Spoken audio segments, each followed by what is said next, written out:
Live tonight on Architects of Humanity, the most powerful thing you can do. Now, as we see in the thumbnail, that is thinking, obviously, but not just any type of thinking, critical thinking. Question everything. Ask why. When you ask why, it crumbles. The argument, the manipulation that people come at you with. I've done it many times, and it disintegrates the belief systems of religion, pseudoscience based on evolution, uh, people's opinions, political, religious, and a few other things that people try to push on us. The most powerful thing you can do is to think. Critical thinking, I'm pretty sure in the future they're going to have that definition changed. It will basically say agreeing with the state, and you'll have the minions back that up, just the way they run to a definition of something that is ludicrous. It's ridiculous when they say that things can mean many, many different things. The more different things that a word can mean, the more confusion, the more controlled that you can be. They can change at a moment's notice. But again, most people don't think critically. So this is not observed. That's why the most powerful thing you can do is to think in a critical manner. To say, wait a second, how is this word supposed to mean one thing and then mean another thing? Oh, you're trying to confuse me. And as we saw before, you can match the definition of a word to what is happening in reality. You can say, well, wait a second, you're telling me that this means a certain thing, but it doesn't add up. Some people say the law is right, but in many instances, we see that it's not. People think that the government is there for your benefit. Now, okay, let's observe that.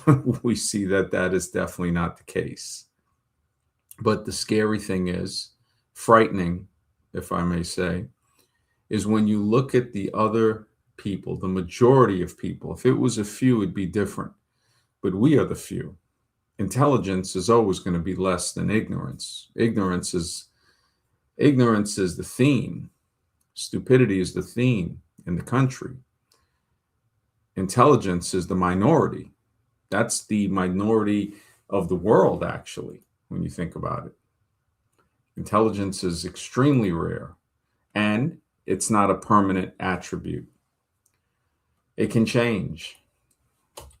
But as we go into critical thinking, right? Don't defend immediately when someone criticizes you. You don't have to. Observe, learn, train your mind to be stronger than your feelings, like we spoke about before. Calm, it's a superpower. I'll tell you that. You don't have to worry about judging anyone. Just improve yourself. Continually improve yourself. And don't make a permanent decision based on temporary feelings. Be able to change what you think. That's very important. Those that can't change their mind can't change anything. The mind is the beginning, it's where it's at. Protect your mind. All life flows from it that you know of. So, the individuation, you can become a version of yourself that refuses to be manipulated. It cannot be manipulated. Your mental strength will reach heights that allows you to defend from anybody trying to come in and implant an ideology because you think. You're not just accepting. When somebody just accepts what they're told, it's like a trash can that somebody steps on the lever and it opens it up and they throw in what they want. But when somebody thinks, you can't just open up. You can't open their mind and put in whatever trash you want to put in. But we see this happening with the majority of people because when you don't think, you allow that to happen. You allow the opening, you allow the implantation. Examining the evidence of anything and ask yourself, if a conclusion is based on facts, data, or just an opinion. This is important, analyzing the source of what you've been told and what a motive could be, like we see with studies that are done by tobacco companies. Well, of course, they're going to say the studies are inconclusive because they're getting billions of dollars to continue the research so their product can stay on the market. Every day the product stays on the market, the more money they make. And consider who's presenting the information. That's very important on if you want to improve. This is to speak to people who really want to improve. Mark, good to see you, man. Good day. Derek, what's up, bro? Question everything. I agree. Even your own choices. That's a good addition. Yep. Question your own choices. Why are you making that choice? Could that choice be influenced by someone else? Was it implanted to make that choice? Because a lot of our choices have been implanted through stuff that happened to us decades ago, and we might not even realize it. This is why analyzing your own mind is extremely important, makes you much more powerful. And it goes right in line with the title of the live stream, the most powerful thing you can do, and that is to think, especially critically think. You won't hear this on many podcasts because they are not trying to make you think. The scary thing is, or the thing that should raise an eyebrow, is that they'll lie and say that they are telling you to think. Oh, this is a thinking podcast, and everybody has the same belief system. It's not even a thought, it's a belief. It's more of, we're going to agree, and we're talking about something that is outside of the box in comparison to someone else that may have a stricter belief system that can easily be seen as not being reasonable, illogical, or something of that matter. But the group that's doing the so-called thinking are themselves in their own prison of the mind. Remember, if your circle of advisors or people that's around you doesn't inspire you, it's a cage. It's a cage that everybody gets into to act like they're thinking. Loneliness is the price you pay when you start to improve yourself. That's one of the price tags on improving yourself. Loneliness. When you build in silence, people don't know what to attack. Even though I talk about some of the things I do, I know whenever I do that, it's to the detriment of my progress. I need to just produce in silence, and it comes to be. Like when I produced the Dating Circus or Secret Words, those just happened, and other things that I'm debating with myself, really, not even debating is not the correct word, but contemplating on which should come out first, because move order is very important. Anybody who plays chess knows that. And just in life, certain things that you do first before you do something. You put on your socks before you put on your shoes. So point in case right there. So as we go forward into thinking, one big thing for improving is letting go of the need to be liked. Now, I'm a person that pretty much knows that more than most, because there was a time where I was the most hated man in the sphere, but not anymore. I guess there's others. Brother Ali, good to see you, man. Building in silence, also known as silent warfare. Rest in peace, Mom. Yes, brother. Thank you, bro. Always a pleasure to see you, man. Words of wisdom. Mr. X, good to see you, man. Looking forward to the stream. As always, brother. Yeah, this is a deep one. The most powerful thing you can do, which is thinking, and different modes of thought. Protection of your mind from what somebody else might implant, and implant for what? For manipulation. This is what it's about when we look at the state and the minions of the state that push their agenda. Independent thinking, that's very important. Allows you to formulate your own beliefs and your own thoughts. And that's when people might see that, oh, the beliefs are restricting the thoughts due to the belief. But the thoughts free you from belief. rather than blindly following the popular consensus. So protection against misinformation, that's a big defensive tool against logical fallacies, fake news, which is the majority of it, and of course, manipulation. Your decision making will improve dramatically. Golden Sai, good to see you. Always a pleasure. If you want to hop on, I do have the link pinned to the top of the chat. We can conversate if you have any questions in person, or you can write them in the chat. Red Blur, brother. Always a pleasure, bro. Always, man. Critical thinking. It is the word of the day. Your decision making will improve when you think critically. It can help you navigate complex problems, make informed choices, and informed according to the evidence, not opinion. The protection against misinformation is very important because you don't have to try to dig that stuff back out of your brain by believing it. Again, belief is seen as the enemy of reality. Curiosity, questioning. Whenever I question, let's just say the pseudo intellects that believe in the religion of evolution, just asking the question, why? What if? How do we know this? Instead of accepting information, that it disintegrates them. That is the garlic for the evolution vampires. That's the cross, for lack of a better term, because it's funny, they're always battling with the Christian or the religious, most likely the Christian, you know. Oh yeah, sure, definitely. Yeah, I'm just going back and forth between windows, looking at some of the stuff that I have in.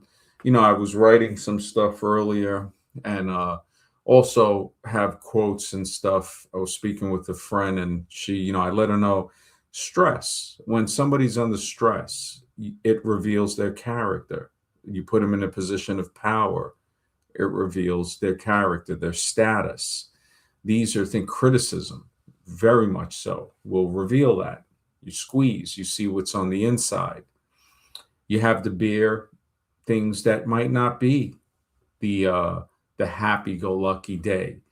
If you only walk on sunny days, you'll never reach your destination.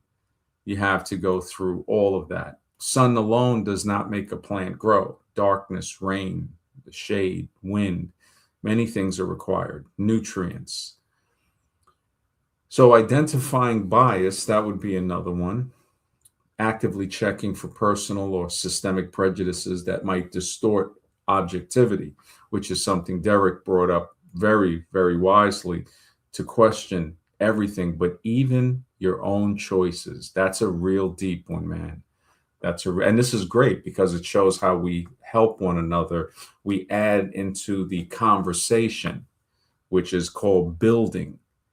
So we build more. We build actually answers. We build on top of things that we add together instead of having debates or arguments. And I've noticed that the AI, I've noticed, of course, that academic, they always try to bring that in.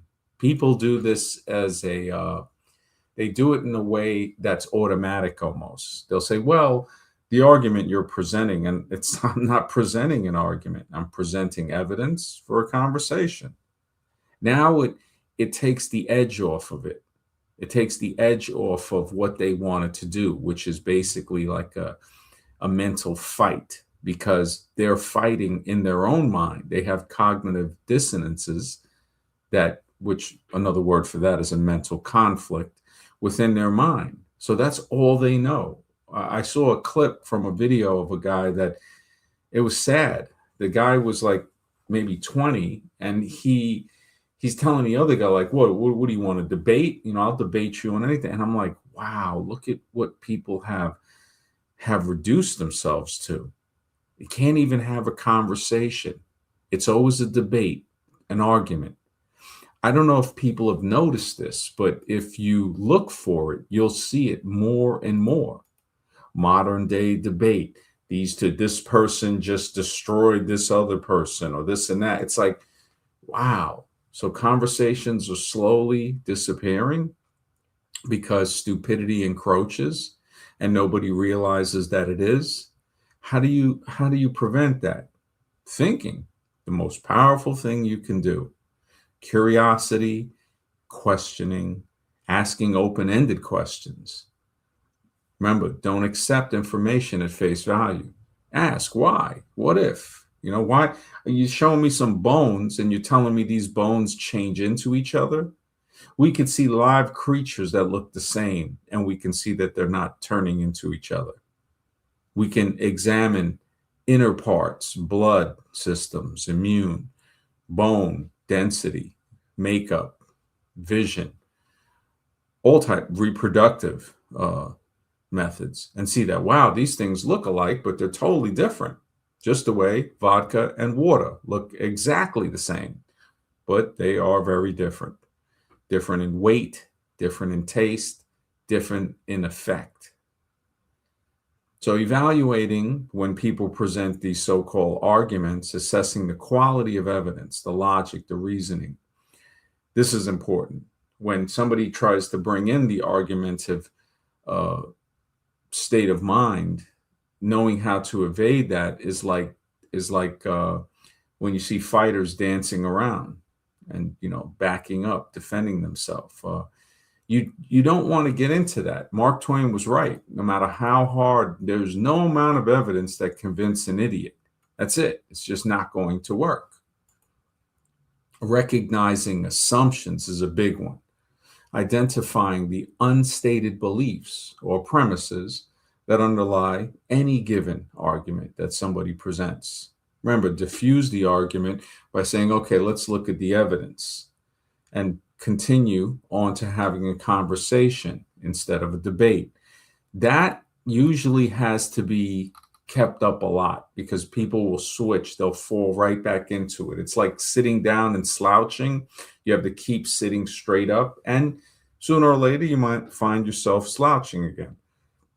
So you got to stay attentive to your surroundings and very much so yourself. The practice of critical thinking is built around several core components and lifelong benefits.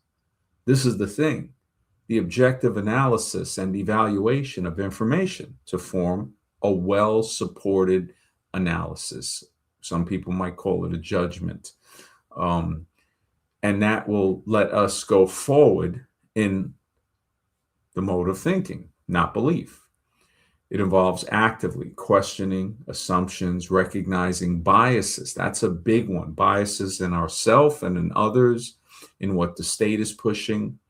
Identifying evidence. That's a big one. To say, wait a minute, this right here is evidence. That is evidence.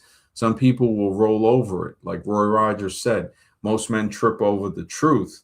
But the problem is they get up and keep going. They don't realize what they just stumbled upon, which is the truth, which could be evidence. So identifying the evidence is extremely important, and considering alternative perspectives.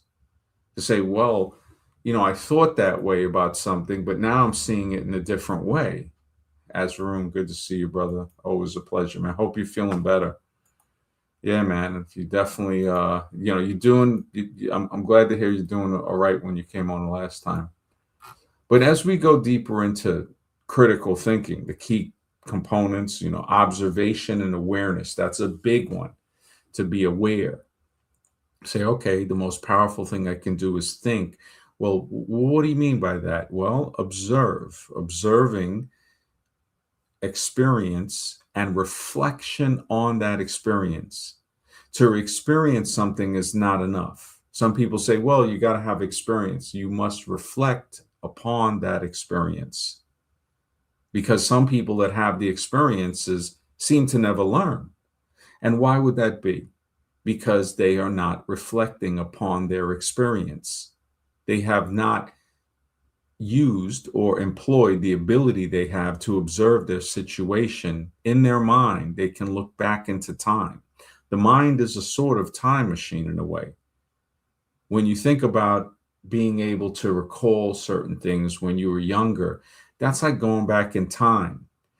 There is, I forgot the clinical name for it, people that they say remember everything that ever happened to them, which I don't think it's true. because you can ask somebody that means they would have to. I'm not saying that nobody couldn't do it. I'm saying that that's a pretty big statement. It's like, okay, what did you have for dinner in 1994 on January 12th? And if the person can't recall that, well, then you don't remember everything that happened to you. You remember a lot. And I've noticed that modernization likes to do that, because if they say that they don't know, now you start to realize that their authority was based on a lie all along, that they don't know everything. And they have to act like they do to keep you in that state of psychological control, the mental manipulation that government has over almost everybody. The people that see through the illusion say that, well, yeah, we listen out of fear. These people basically have the weapon indirectly pointed at us, always ready to be deployed at a moment's notice. Critical thinking will make you wonder, wait, so they can find people, they can find you, but they can't find all of the pedos and the murderers and the rapists?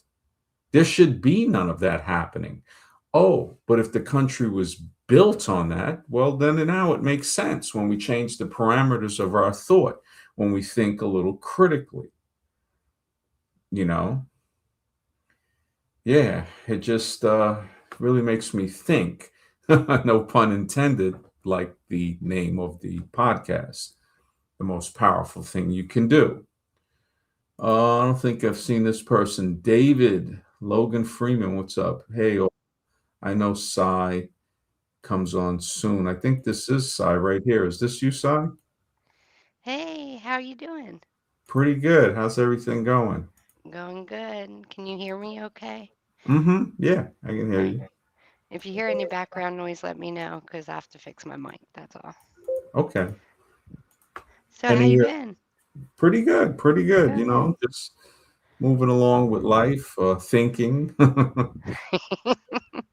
Yeah, yeah. I tell you, to think, therefore I am. So it's like Mm, yeah. Any thoughts on the topic? Critical thinking is a must, but also hold on to reality. Some people get lost, so lost in their head. Like, you ever see people that just get lost in thought and their thought kind of travels down a rabbit hole, I guess you can say, Mm-hmm. and they kind of lose their sense of what's actually going on. Do you know what I'm saying?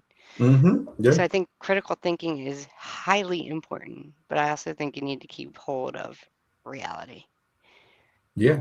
Yeah. That's some people will daydream, they'll get a little lost into it. That's why the different modes of thinking, it's important to clarify that. Thinking is just having thoughts, and could be about many different things, but it's not definitive on what it really is. Critical thinking gets more definitive to say, okay, it's self-guided, it's self-disciplined thinking.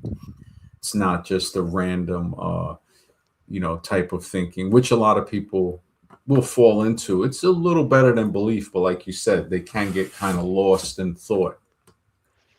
That we do see happening. Uh, the open mindedness is another part of critical thinking, the problem solving, the communication, Hmm. self regulation, reflection. Yeah, all of Emotional that. regulation, too, I think. Hmm. Yeah. Emotional regulation is important. Oh yeah, yeah. We see people. Yeah, it's good that they have a lot of these recorded and people leave them up, because we can see and learn from it. People shouldn't be afraid to go off the rails or whatever. Just the fear would come into not looking back at their behavior and improving from it, because usually more improvement comes from looking at how we behaved before and then analyzing it and saying, oh, okay, I'm either doing pretty good because I encountered those conversations and kept my cool. Calm is a superpower. and Absolutely. and even in ways of where we get triggered about something and we say, wow, the whole triggering thing, or even if we get too concerned, it's like, oh, there I go, caring again, you know, and caring about some things that don't need to be cared about can only bring turmoil. It's again, the road to hell is paved with good intentions. And I'm not religious, but when I look at certain things, when you help certain people, you start to realize, like, wow, I, again, I shouldn't have said anything because the road to hell is paved with good intentions. My good intention, the good intentions, not to be, it's not being selfish, but save them for yourself. They have a, in some of the waters around New York here, they're talking about identifying the flesh eating virus. Now, this has been off the coast in the Gulf of Mexico and stuff like that too. But when I mentioned it, one lady, she goes, "Oh, her friend works for the water conservation and stuff." And he said it's overblown nonsense. And I said, "Well, tell him to go swim in the water then." I didn't even argue with it. It's like, really? That's what he said. Okay. Matter of fact, jump in while you're at it. And I realized it came from, wow, I tried to actually say something in benefit to warn you. Don't eat any fish. Don't mess with none of this stuff because it could have that on it. And for her to come back with that, it showed me like, okay, all right, thank you for educating me again. Thank you for letting me know why I shouldn't care because she's just going to come back with that. And her and I go back a little over 20 years. She's like a dream interpretation specialist, used to be a really cool person. Um, and, I'm still cool with her. But then I realized it's like, yeah, you can't, you can't say anything. Even if she goes in the water and gets it, it's sort of like, it's like, all right, I tried to tell her 1 in 5 cases is usually fatal in 48 hours. So Oh my God. yeah, even if it's like rare, it's still like, why would I even take that chance? And with the stuff out further from New York City on Plum Island, because I think they're trying to sell it. Uh, the all the research that people were saying done with ticks and Lyme disease and all these other things, and now they're talking about the uh, the ticks that farmers are saying they seem to be finding boxes that are dropped from helicopters or placed on their farms. And you add these things up, you say, okay, they're the Lone Star tick, I think it is, causes people to have an allergy to red meat. I don't know if that's a natural tick. They say it is, but I don't believe the government. Uh, why should I? They've, people, when people tell me, oh, those lines in the sky are just contrails. I don't even say nothing. I have to use my memory to remember, okay, this person is unaware and they're actually dangerous because they will rat you out. These are the same people that were trying to say everybody should be subjected to being jabbed with experimental jabs that happened a few years ago. Now, some people are pro jab, whatever. I see some of these, especially the evolution channels. It's as if Hmm. it's the religion of the state, to where it's like, oh, the state wouldn't do anything wrong. I remember when Trump didn't really push it the first time he was in office, and they taught him a lesson. They said, "Really? You think you're playing around with us?" Next thing you know, Joe Biden was president. And when he again kneeled and groveled like the half a human he is, just like all politicians, got back in office, he's telling people, yeah, sure, take it. And I'm like, how could you ever think a billionaire cares about you? Even a millionaire. I Well, mean, a the thing politician especially. Yeah. with the thing with the state hasn't the government already proven throughout the decades that they do experiments on us? Hmm. Like, hasn't it already been proven? Yeah. We've had multiple, I don't know, decades of proof Yeah. that this has been done. So why would you trust them to begin with? And I think that's what my thing was with the whole jab thing. It was like, well, you had the syphilis trials, you had the Spanish flu, you had AIDS, you had this, you had that. And why are we still, you know, Yeah, why why are we still playing? Like, yeah. why are we still playing the game? We don't play the game, they have no one to play it with, right? Well, So yeah, if yeah. if no one plays the game, they have no one to play it with. I Um, mean, yeah, yeah. It'll be like, Unfortunately, I know there will be people, but I'm just saying, like, yeah, like Frank Zappa said that when the when the illusion, when it's not economically feasible for the military to continue this illusion, they'll just move the tables and chairs out of the way, pull the curtain back, and you'll see the brick wall. And that's basically what it is. He had very good critiques of the government, of very realistic critiques, because some people might say, well, what do you mean by good? Okay, realistic. mhm. He would say the political government is the entertainment division for the military industrial complex. So just like we see today, it's it's like a form of soap opera, especially on YouTube. It's always seeing something about Iran, uh, the Middle East, war. I mean, just the ridiculousness of it. And it's all a commercial for the military behind the scenes. Like how I put on one of the former streams, is the military behind everything. People want their so-called American dream, but like George Carlin said, you have to be asleep to believe it.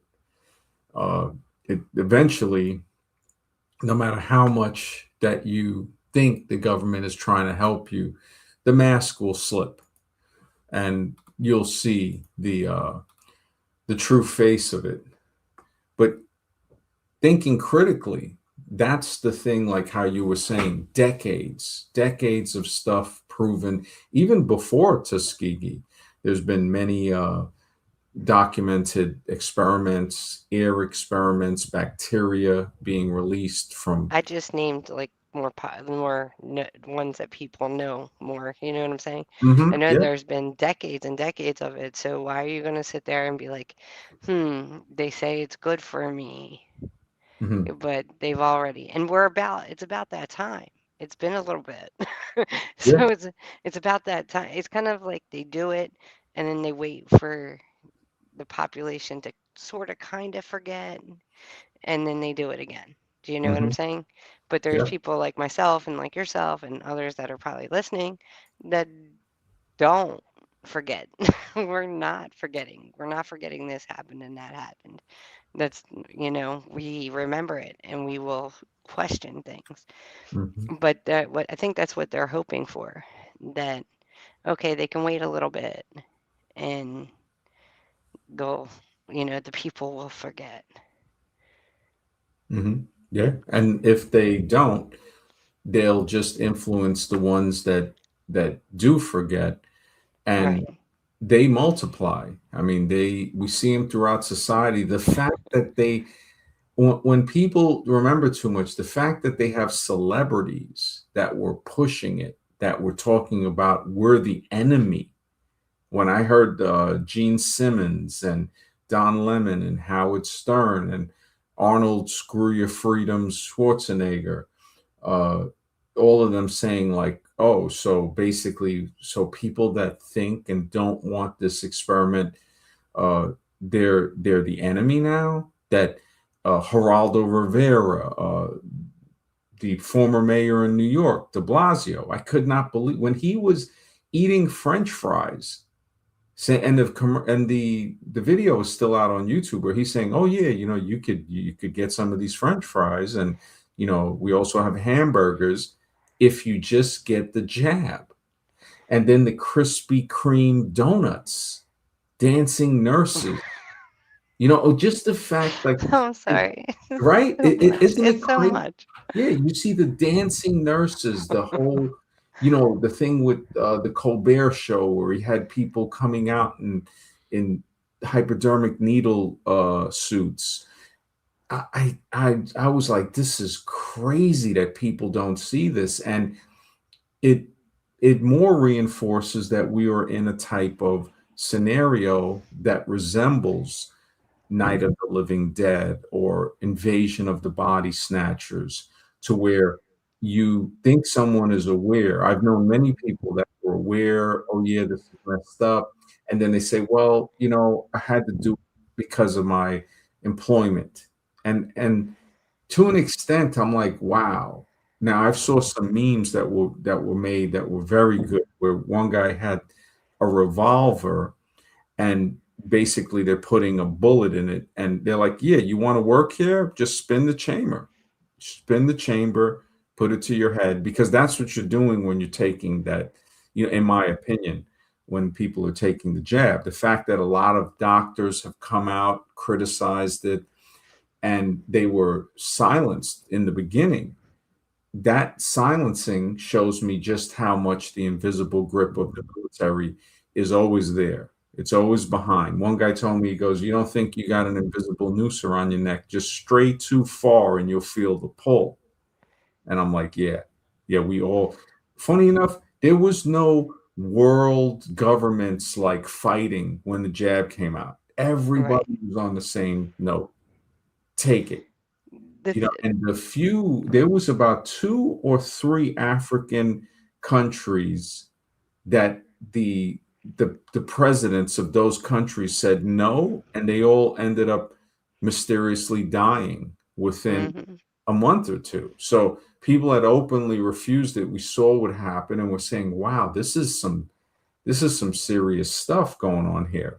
But again, like you said, people forget. Yeah. People have forgotten. That thing exposed the invasion of the body snatchers so much. One of my sisters couldn't even tell her children. Her children are older, and I was like, "Wow!" I said, "The fact that you can't even say nothing, and they are pro jab." Um, I said, "That's a tough one. That's a real tough one." Mr. X, good to see you, man. Always a Hi, pleasure. Mr. X. Good to see you, MD. Good to see you, Golden Sai. I'm glad you're back. Yeah, glad to see you again. Um, my husband got kind of trapped into that to where like he would lose his job if he didn't get it. And it was like we could not afford him to lose his job, and he's skilled blue collar worker. So it was kind of like one of those things that it was a forced thing, even though they say, we're not forcing you. Yeah, they did. It's a real thing. They actually did force people. When you have to deal with your, livelihood or your health, which, you know what I'm saying? Mhm. Like, because you need a place to live. You need, you know what I'm saying? You need to afford health care in order to have health care, right? So it's like they did force it. But what made me question it even more was the more they showed off, the more they did, like you said, with the governor of New York doing like, you get a free fry if you get the Mhm. jab. That made me question it even more. Yeah. Krispy Kreme donuts. That That's was an insult, isn't it? Isn't it an insult? It is We'll an insult. give the peasants some crumbs and do what we say. Who Yeah. did the oh my, Krispy Kreme donuts? I didn't see that one. yeah, yeah, the Krispy Kreme donuts. The nurses were even I giving saw out that. boxes. They Oh, were it was basically the guy in the white van with candy and luring white children into the van. white van. The it just, I'm like, you have to be kidding me. So you're telling me if somebody goes and gets the jab, and this was you can probably still find the commercials on YouTube where it's like, okay, so you're going to give, I think one of them was saying they would give a person a Krispy Kreme donut every day for a year. But other ones were definitely like, okay, we'll give you a box or we'll give you 6 donuts, but at the least you're going to get a donut. And that makes me wonder, it's like, okay, so if this was for your health, why would you? It just doesn't make sense. It's like, so it's like the creep in the van with the candy. Hey, you want some candy? Come in the van. And you never leave the van the same if you get to leave the van. The mayor coming on with French fries and hamburgers. You got people starving.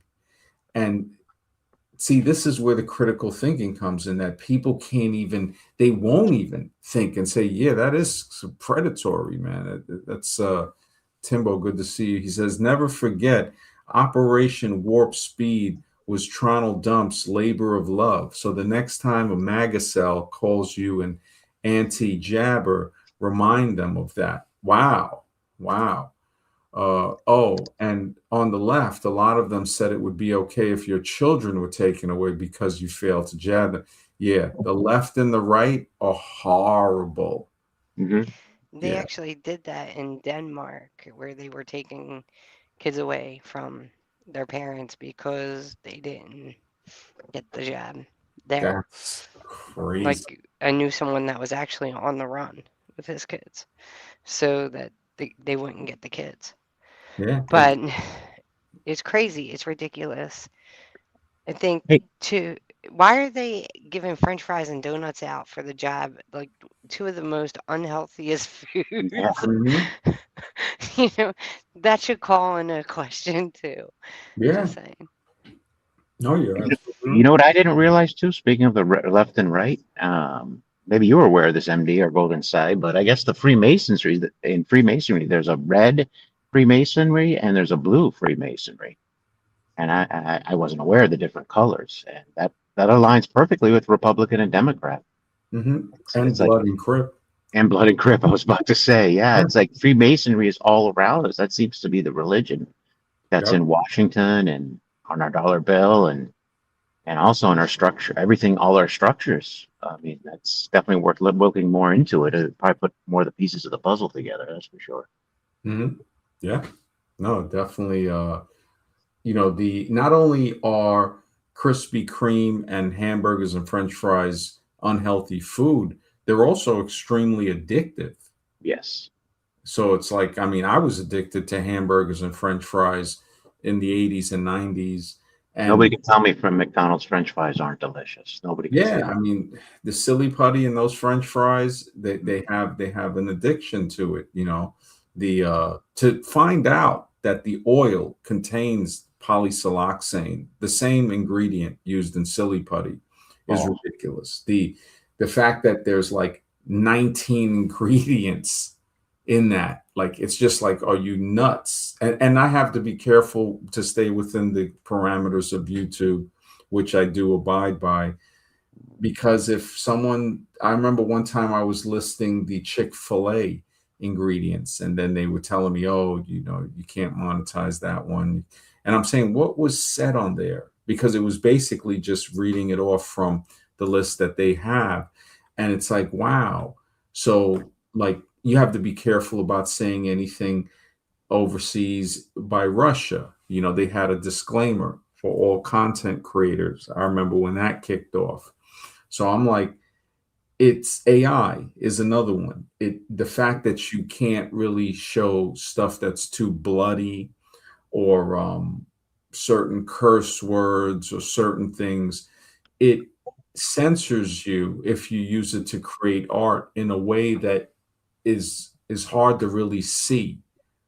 Like, this is why I prefer traditional animation, or maybe using an animation program, because you're at liberty to do what you want to do. It's like, if you want to make a thing of somebody cursing, or doing something where blood is shown, or um, something else, you can do that because you're not asking this machine to do it. And the data centers, a lot of people aren't even aware of these data centers and the flock cameras. Yeah, and Christopher, you're right, man. The jab was an IQ test. It really, man, the people, noise that used to come on here, he said he got it. And it took him like 6 months to get over it. Like, he had problems walking properly.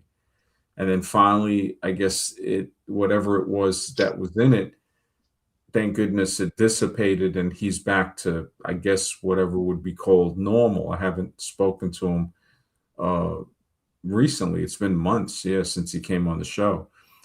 Um, But you that's know what, MD? It was a no-win situation. It really was because you caught the actual the disease. Mhm. So either you got the jab or you got the disease, one or the other. I'm not saying the jab helped with the disease, but you couldn't escape this. I mean, they're going to make sure you catch something one way Well, or I the other. think I think there was some people that never got it and never got jabbed. Um, Oh, I'm sure there were, but a yeah. lot of people. I got it too. I got the jab and I got the disease. But look, I Oh got a my mild form of goodness. it. But a mild form. I got a very mild form. Wasn't Was bad. it? Did they? Did you get it because of the employment, or you just got it? No, it must have been in the air or something like that. But it was such a it was only for a couple days, and actually I didn't even take time off from work from it. My daughter No, I made me. mean jab. The jab. Yeah. Did you get it because of the? Oh no, I got it by free will. I was an idiot, of course. You know what I mean? Mhm. Um, and I gave in. I got the Johnson and Johnson one, and I must say my health did deteriorate quite a bit after that jab. Wow. Wow. Yeah, I So had a brother-in-law that Did it passed. spring back? Did your health spring back? I'm sorry, Max. Did your I health don't spring think. back though? Well, not really. I've had surgeries now. I've had cancer. I've had an issue with the my nose and breathing. I have to get surgery for that. I have a I forget what they call it. It starts with a T in my nose. One's too enlarged. That's why I sound kind of nasally. Turbinates in the nasal area. One's enlarged, and so I didn't think I had that problem before the jab, but I definitely had it after the jab. I don't know if that caused me to have enlarged turbinates in my nasal passages, but all that started the congestion after the jab. So I don't know. It's a possibility. I've heard of people having medical conditions that would have never arisen, but the jab seemed to be like a trigger. And I think my brother-in-law who passed, that was one of the cases about a year later. And a lot of people have reported that, but they're not taken seriously. Um, we saw it happen back with, I think it was the swine flu virus jab back in the 70s, if you look it up. Um, one soldier died, but the circumstances, they didn't report it correctly. They did it as a fear tactic to get people to get it. But at that time, a lot of people, I think, ended up having problems with that where they had to pull it. Because I think Hmm. during that time, you could sue a vaccine manufacturer. I don't know if it was Reagan or Carter. I'm not sure which one that put it into action to where now they can't be sued. And that's some serious thing. Like even during that, it was during that the 70s era when that happened, they say that the government is it's supposed to be against the law for them to insure a vaccine. And I think they even did that. It just showed the amount of power that the medical institution, it's more like the military medical institution has, because that movie Coma from 78 was dealing with that. I forgot the guy's name who produced it and directed it, but he was a very open advocate against medical tyranny, which is what a lot of people call it, when they can determine what they do for you. Like now, there's inhalable vaccines. Anybody can look this up. Aerosol, basically. The When I look at the stuff that they've created, it's concerning. It's very concerning. But in a nation of idiots, it's like very hard to even talk about that.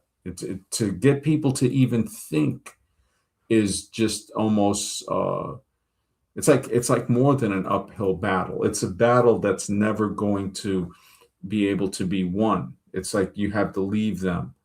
Um, Also, it makes me wonder, like how you've noticed that things have deteriorated since you had the jab.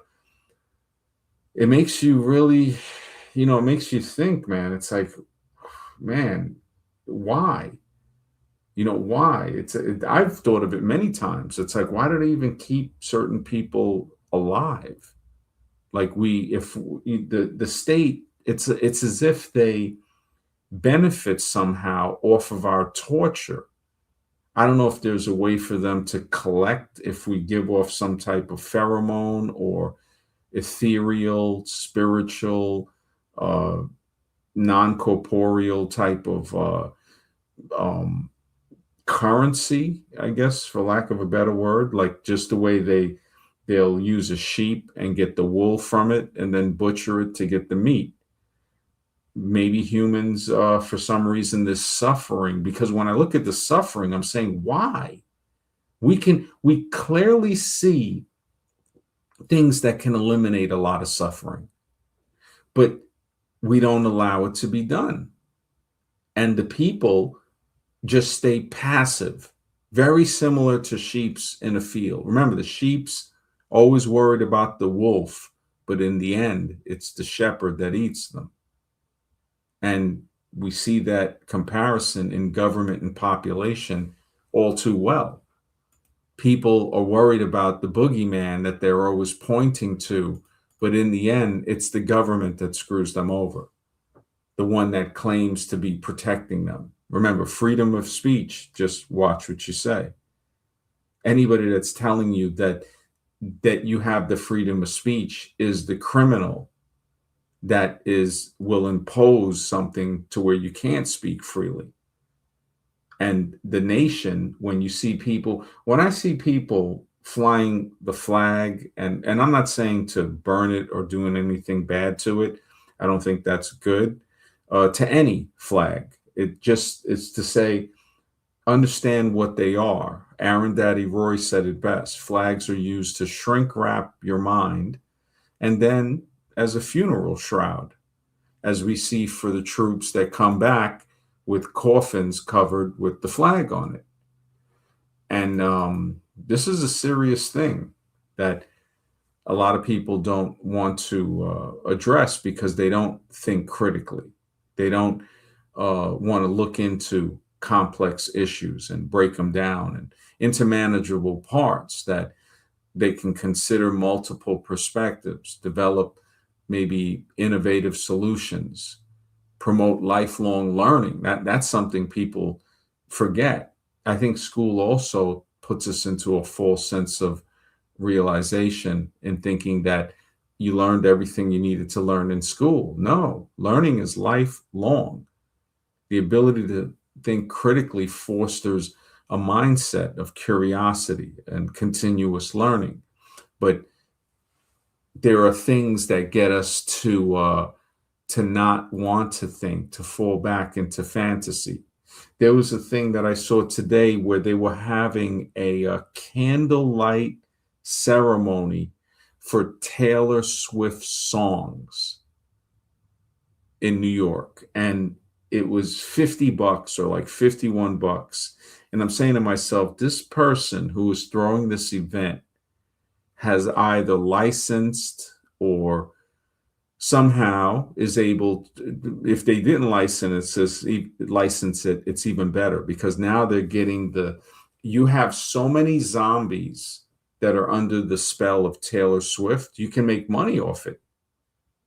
I mean, he gets 100 people to go to that. That's $5,000 right there, just to play some Taylor Swift songs for people in a certain area. And again, we see it with the rap genre, pop, which is Taylor Swift, rock, and music genres in between. The so-called rebellious music that is still kind of like state sponsored, but not openly state sponsored. We do see that. What somebody can do though to improve their critical thinking, the metacognition, they can play games that require critical thinking skills, not like Jeopardy or Wheel of Fortune, games that we develop ourselves. Ask more questions, even basic questions. Just keep asking more. Question our own assumptions. Develop technical skills so that You can identify problems more easily, find creative ways to solve more problems at work, at home, and become aware of your mental process, like Derek had said earlier in the chat. Yeah, Ray Gunn, Brian, Ray Gunn, like Ray, Ronald Ray Gunn. Yeah, when I think about how asleep I was as a kid when he was in the Oval Office, and you look through some of the stuff that he put into action. I mean, of course he was an actor. He was an actor, a very good actor at that. He acted himself right into presidential office, where he continued his career with academic, like straight Academy Award. Everybody who has been president or vice president is an Academy Award actor. And if people think critically, they'll come to that same conclusion. They'll say, yeah, these guys are just straight actors. But there's going to be challenges to, when you look at that, to say, okay, what am I maybe not seeing? Because we can all fall into back that false sense of security. We can fall back into that. We It's see. kind of a brilliant plan if you think about it, MD. Because I was listening to Objective Ethics today, and one guy was a Trump supporter, and he said, "I voted for Trump 3 times." Blah blah blah blah blah. Like he was talking like he felt responsible, kind of. Mhm. So if you think about it, the vote. Why do they keep the vote if it's already decided who's going to run the show? Maybe it's to throw blame on the people instead of them. You know what I'm saying? You can blame the supporters rather than the actual person. Exactly. It keeps the supporters fighting It's with also each a way other. to divide. Yeah. It's also a way to divide. Yeah, it Of course. divide and conquer, keeps people fighting with each other, and it also, the biggest illusion. It's voting. I say is a thermometer that is used to test the temperature of how many people still believe in the illusion. That are ignorant enough to think that their vote put the person in office, that they still have power, a voice toward the government. People have told me, well, we protested against this and they changed it. Well, it wasn't because of your protest. It was because of something behind the scenes. They decided to change it and say, well, if we change this now, it makes it seem like they have the power. Meanwhile, they don't, because there's things you can protest. And you can protest as much as you want against tax, and that will not change. So when people tell me that protests and all this stuff works, the boycott has a way of working. But even that, when Yeah. you look, it's, you have to, I mean, land is where it starts. Land to grow food. They're even having laws against certain people, like they call it, oh yeah, it looks like they're creating food production. I mean, the way the military government has, I mean, this is the World War II thing. I don't think the Germans ever lost World War II. Where everything we see that was stood for there is rampant here and around the world. In a sense, that's true. In a sense, that is true Yeah, I because mean, someone served in the higher cabinet under Reagan, I think. So, yeah, I mean, look at von Braun, and the rest of the Nazi scientists that basically started NASA, yeah. and they were put in high positions. So, Well, they gave them amnesty, right? well, that's what they say. Mm. Maybe it looks like they won, and they said, look, we're going to send over our guys, and it's going to be under the disguise of the American government still being in power, granting them amnesty.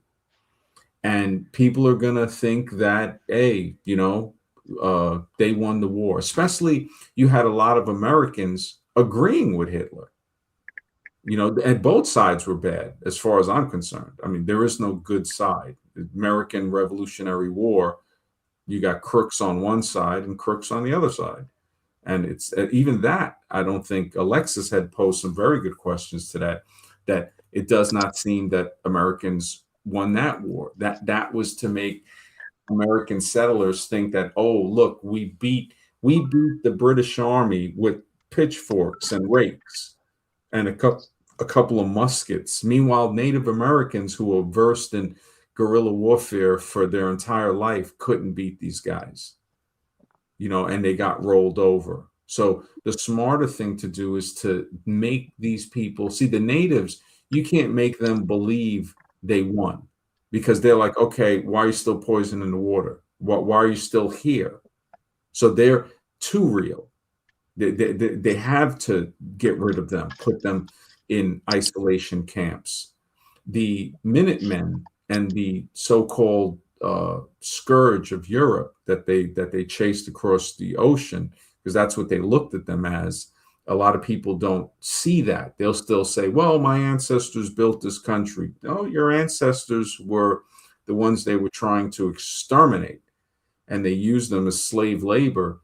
And when they realized that, hey, black people can work better in the sun as slave labor, it was an economic thing. Not to say that it wasn't racial as well, but it was very much economic. And they've been playing people against each other before that, but ever since, definitely. When we look at the Civil War, just the wording to treat somebody with civility is compassion and consideration. So you can't have a war that's civil. Civility it prevents war. So just the wording civil war, it's like, what do you mean by that? That's an oxymoron. That's an oxymoron. It's like when they say they euthanize the food that people eat. But no matter what you do, you're still killing it. I'm not saying, okay, I'm not telling people to go vegetarian, whatever, but it's like, don't lie to yourself. Don't lie to yourself and think that, okay, there's a humane way of killing this thing before it's time. It's still killing. And we live in fantasy island where it's always like, well, but they do it in this way. It's like, throw it out there, keep lying to yourself. Just admit that, hey, I have to admit that too, because I used to be a vegetarian and vegan for many years. And I learned a lot from both sides, even though I still eat meat now. But it's like, yeah, it is a psychopathic type of thing. When somebody does have a good argument, say, wait a minute, so you pay other people to stalk and kill your food, and you're not a psychopath? A hunter and a psychopath have extremely similar mentality, stalking and hunting prey. Now, I wonder, maybe there shouldn't, I don't see why you need to eat meat every day. It gets addictive and all of that, yeah. But also natural meat. If you're going to eat meat, the Native Americans, when they asked them, why don't you just breed the buffalo, and so you don't got to catch it? And they said that would desecrate the buffalo spirit. When we hunt and eat the wild buffalo, we are wild like the buffalo. So when you look at this philosophy coming from people that mostly didn't read or write, you start to see how much deeper of thinker they were. To say, okay, if you eat an animal that's caged and tortured, then you're okay with being caged and tortured. You're eating that energy. The same thing with fruits. If you've ever eaten an apple, a wild apple off of a tree, it's tart, it's sweet, it's tangy. You get all of these flavors that jump out at you. When you eat an apple that's commercial, it's bland. You might get a little sweetness, but the flavor doesn't jump out at you. And it's covered with wax. And if it's not organic, it's not even worth eating it. You start to see like, wow, we've been so distanced, and we've been infiltrated in a way that's hard to see, to say, well, wait a second, apples on an apple tree, or oranges or lemons or any type of fruit or vegetable is not going to grow and be the same exact size. you're going to have different sizes. And supermarkets are known for this. They're known for getting rid of the ones that don't look the same. And they create this illusion of all the apples and oranges and tomatoes and stuff like that being the same or similar. Tomatoes, you'll see a little bit of difference in those still because of the way tomatoes grow. But for the most part, like if you look at some of the bigger, rounder beefsteaks, oh yeah, those are uniform, just like the oranges. Onions, you might see a little difference too. You might see sometimes, but if you get them in the bag, they're usually the same size. Oh, I was Which, going to mention MZ. Like the only thing I can say for certain, based on my experience being hospitalized, is mhm, I have been in a state of fastedness for like a day, at least a day, usually like 2 days, because they don't allow you to eat. mhm, And I've felt the healing properties of fasting for sure. That I can say from my own experience, not so much looking at reviews or studies. I'm saying from my own personal experience, that does work. If you mhm. can fast for at least a day, that does wonders for your digestive system. It really is a healing process. It does heal you for sure, 100%. Yeah, yeah, I've heard that. I've heard that if you can fast for a couple of days. I fasted for like 40 hours and I was getting withdrawals. Hmm. It helped, but I did binge Did you drink afterward. water? Did you drink water Yeah, during your I drank water. I think even I might have drank some tea, but it was unsweetened.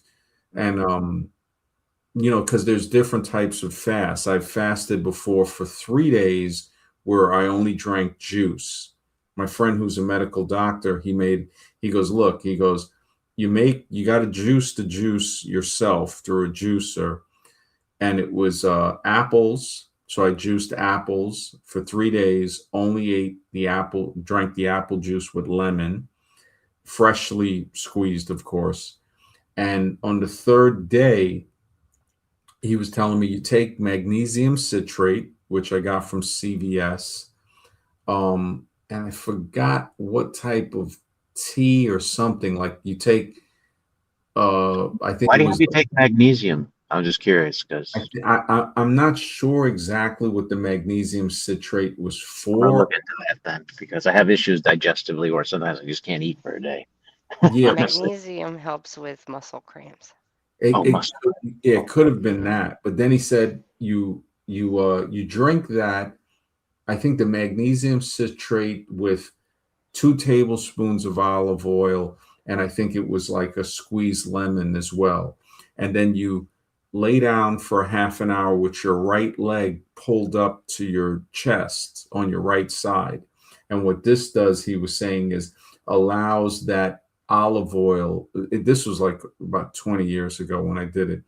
He goes, it seeps into the gallbladder or something like that to where there's a honeycomb structure in the liver where these little like it looked like peas, green peas, can get stuck there, but these are actually parasites. And after about 30 minutes, now you'll feel like you got to go to the bathroom. I think that's what the magnesium citrate was for, to force like a bowel movement after you raise your right leg and rest on the side for 30 minutes to allow the seeping in of the olive oil and the other thing it was. So I remember when I went to the bathroom and he goes, you'll see little things that look like little peas, little bits of cut up corn. Those are parasites.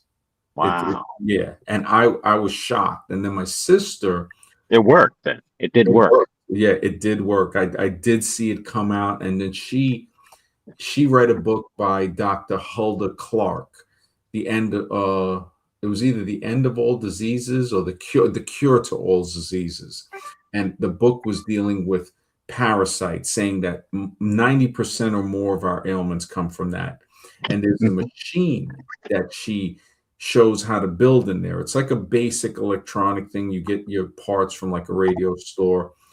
And when you hold the two copper parts with a wet paper towel to conduct the electricity from a small 9-volt battery, it um it it has a frequency that kills the parasites. Hulda Clark just passed, I think, a few years ago, but anybody can see her videos and stuff. And that also made me, when I looked, it passed it looked like tiny bits of corn, like if you chop corn up. And, I hadn't eaten corn for months, if not longer. So I knew it wasn't corn. And I'm Hmm. saying, wow, this thing actually, these guys have a pretty good protocol to get rid of this. They're seeing now that anti-parasitic medication, they're saying, is in some instances working on people who have cancer. So it's like some medical professionals have an opinion that cancer could even be caused by some type of parasitic infections. I believe it. I believe that. So Yeah. Now but the corn that came out, or you had to fast for a day before that happened, right? that was no, the corn one, that I fasted for the 3 days, and the peas came out, but the corn, the little, it looks like if you took a kernel of corn and Mhm. chopped it into like 10 pieces. So they'd be very small, but you're like, oh yeah, this looks like little pieces of corn, yellow too. And that's actually parasites that bind together and they form those little nodules that look like cut pieces of corn. I think it was the frequency of the machine. They have another machine called the Rife machine that I think does something like that too, that hits the same frequency of the parasite, and that's what kills them, and then you pass it through. Oh, And wow. I talk to people about colonics, how they, that's going a little further, where they put a tube, and it flushes you with water, and then it pulls the water back out. And people have reported seeing worms come out, uh, Oh, tapeworms, because you see it goes through like a glass tube, so you can see what comes out. And yeah, these are things that people, when you think of what is actually clogged up into the average person, it's ridiculous. yeah. I mean, Really is. especially with what people eat. It just, I mean, there's so much stuff. The recalls, they just had a recall a couple of months ago for radioactive shrimp. And this Oof. was from, I think it was from Walmart. Let me see. And I think the Price Club too. Radioactive shrimp Sorry, recall. guys. The shrimp was radioactive. Didn't mean to. Just, Yeah, that was Yeah. we messed Walmart. up. So, So it was the FDA issued a major safety alert and recalled for hundreds of thousands of pounds of imported frozen shrimp due to contamination with cesium-137, a radioactive isotope. oh, Contaminated products originated from Indonesian exporters, PT Bahari Makmur Sejati, BMS Foods. The contamination and safety risks produced by the radioactive material, which came from nuclear fission and power reactors, weapons testing, and certain medical industrial devices. So, man, this is crazy. The levels detected in shrimp were below the FDA's mandatory intervention limit, um, and do not pose, an immediate danger according to them. hmm, However, the FDA recommends discarding the product because repeated long-term exposure to radioactive isotopes can increase cancer risks. So it was like, just discard it. You're not going to get your money back, so you got ripped off there. Um, Me, I don't mess with seafood anymore. If I used to eat the canned mackerel and sardines, but I hmm. noticed that the canned mackerel, you can't even find it anymore. Kind of reminds me of the I think it was Soylent Green when they said the ovens were the oceans were overfished. Oh, the missing mod. Good to see you. If you want to hop on, we do have the link pinned to the top of the chat here. It's always a pleasure to have on cool people. Definitely, yeah, I jumped on her panel. Really cool person. Good to see you. Mark says a lot of the shrimp they sell live off sewer. But yeah, shrimp, Oh, mussels, clams. These are the filters that filter the crap out of the water. Matter of fact, clams are so sensitive. I think it was Denmark or Norway or maybe the Netherlands, Holland. They have a way of using clams to test the purity of water. When the clams shut their shells, it shows that there's some type of pollutant in the water. But and that's a high level, the fact that they're using nature to detect these things. But yeah, the recalled shrimp, it includes both raw and cooked frozen products distributed across 31 states. Great Value, sold at Walmart, was one of the brands. Kroger, Aquastar, Arctic Shore, Sandbar, Best Yet, First Street, and Great American. People buying that thinking they're Yeah. patriotic. Once But they hit Walmart, it's over pretty much because oh I'm a Walmart zombie myself too, so I'm included in the zombies. yeah, But yeah, Planet Walmart. Walmart, Yeah, yeah, they got you. yeah, Planet Mall Walmart is yeah. Wow, you just brought up the shrimp too. That's amazing. There's no coincidences. Yeah, there's no coincidences whatsoever. It's like, wow, I didn't know. She's just, and you look at some of the names for these companies, but and then they say what you should do: check your freezer. Well, how about checking your mind, because you should be Yeah. able to think, but again, they're speaking to a brain dead population mostly. I mean, uh honestly, I'll never buy the Walmart chicken. It for some reason it always looks smaller than other chickens. I don't know what what kind of chicken they have there, but it's small. It's like, what is this? hmm. Costco's they have a nice big plump chicken, but Walmart it's always the smallest chicken you can find. It's like I don't trust this. Like, I think, well, if you're going to get chicken, I would think organic chicken might be better, or you're just getting regular.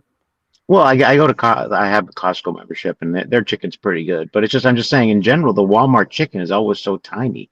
The cooked chicken. It's the cooked chicken that Oh, you can it's the find cooked. already cooked. Yeah, Yeah, that's what I meant. It's in a bag, but they yeah, they have the smallest one of them all. It's like yeah. I think they're taking the worst chickens and reselling them. They take the chickens that other stores won't take. Mhm. Wow, makes me wonder. Yeah. A lot of people don't like the taste of farm raised chicken because it tastes a lot different than what you buy in the store. So, like a Mm, natural chicken that you raise, um, like some say a farmer raises it or it's raised, even people, they raise meat chickens, just like they raise egg laying chickens. So, um, it tastes a lot different. It does not taste the same whatsoever. really? Yeah, it Yeah, does. She's it's right. completely a different taste than what you would get in a grocery store. So when somebody that's used to buying their chicken in the grocery store and then go buy a farm raised chicken, sometimes they don't like it. Yeah. Really? Mhm. Yeah, because it's not the flavor of the chicken that they're used to, if that makes sense. So that Yeah. means they're adding flavors to that chicken. It's not all natural. They're putting something in there, maybe a little butter or something. I Or would say maybe, taking away flavor. yeah, Oh, okay, taking Yeah, away. depleting flavor. Because yeah. Nice. You farm get, raised chickens are very flavorful. yeah, you Mm, get used to the blandness of the commercial chickens, because I had eaten farm raised chickens and I noticed a distinct difference in taste. It's like very different, where you want also on the commercial chicken, there's certain drugs that they use on those chickens that aren't cleared for human use. So that was another problem that people have noticed, that there's certain antibiotics and things that are not used for humans, that they give to the animals to keep the diseases in check, because they are raised in such close proximity to one another, basically in the fecal matter, that mm, you think of a million chickens, right? Imagine, so they're taking over a million dumps a day. When they pump that into, say, the Mississippi River and these other rivers, it causes these dangerous algae blooms that kills off more wildlife. So it's America, just looking at, okay, we got over 300 million people, say 350. If you document everybody, say 400 million. Let's just say, which is an overestimation, 100 million of them are vegetarians, which we know that there's not 100 million, it's probably less. But let's just, to make the math easy, say out of 400, only 240 million are going to be eating meat, just for the sake of easy math. So 240 million. Okay. So if it was 24 million, which is 10 times less, that's a million people an hour that need to be fed. But it's 240 million. And that's still an underestimation from the 400 million. So that means there's 10 million people that need to be fed every hour to make the 240 million. And these people eat meat. So you're looking at 240 million people. Let's just say one animal, which we know is a very low thing, is going to feed these people. So now you got one animal for 240 million people. But let's say that one animal's for 10 people, so it's 24. So you're looking at 24 million animals got to be slaughtered every day. Every day. 24 million animals. Now, if 24 million animals, which we know it's more than that, are being killed every day, right? That means those animals are producing waste for the time that they're alive before they get ended to make the food. Where is all that waste going? The pig waste, the chicken waste, the cattle waste. Now we know some of the chicken waste, when I did that video on the chickens, are being used to mix into the cattle feed. And this is what people, again, we see that there's an unthinking majority in the population. Because when, I've studied this for decades. In the 90s, I became a vegetarian, not because of anybody pushing me, but just because I thought it was a healthy alternative. And when I looked into farming practices, in 2010, I talked to a farmer from Vermont, and he told me, he goes, look, he buys chicken manure by the ton.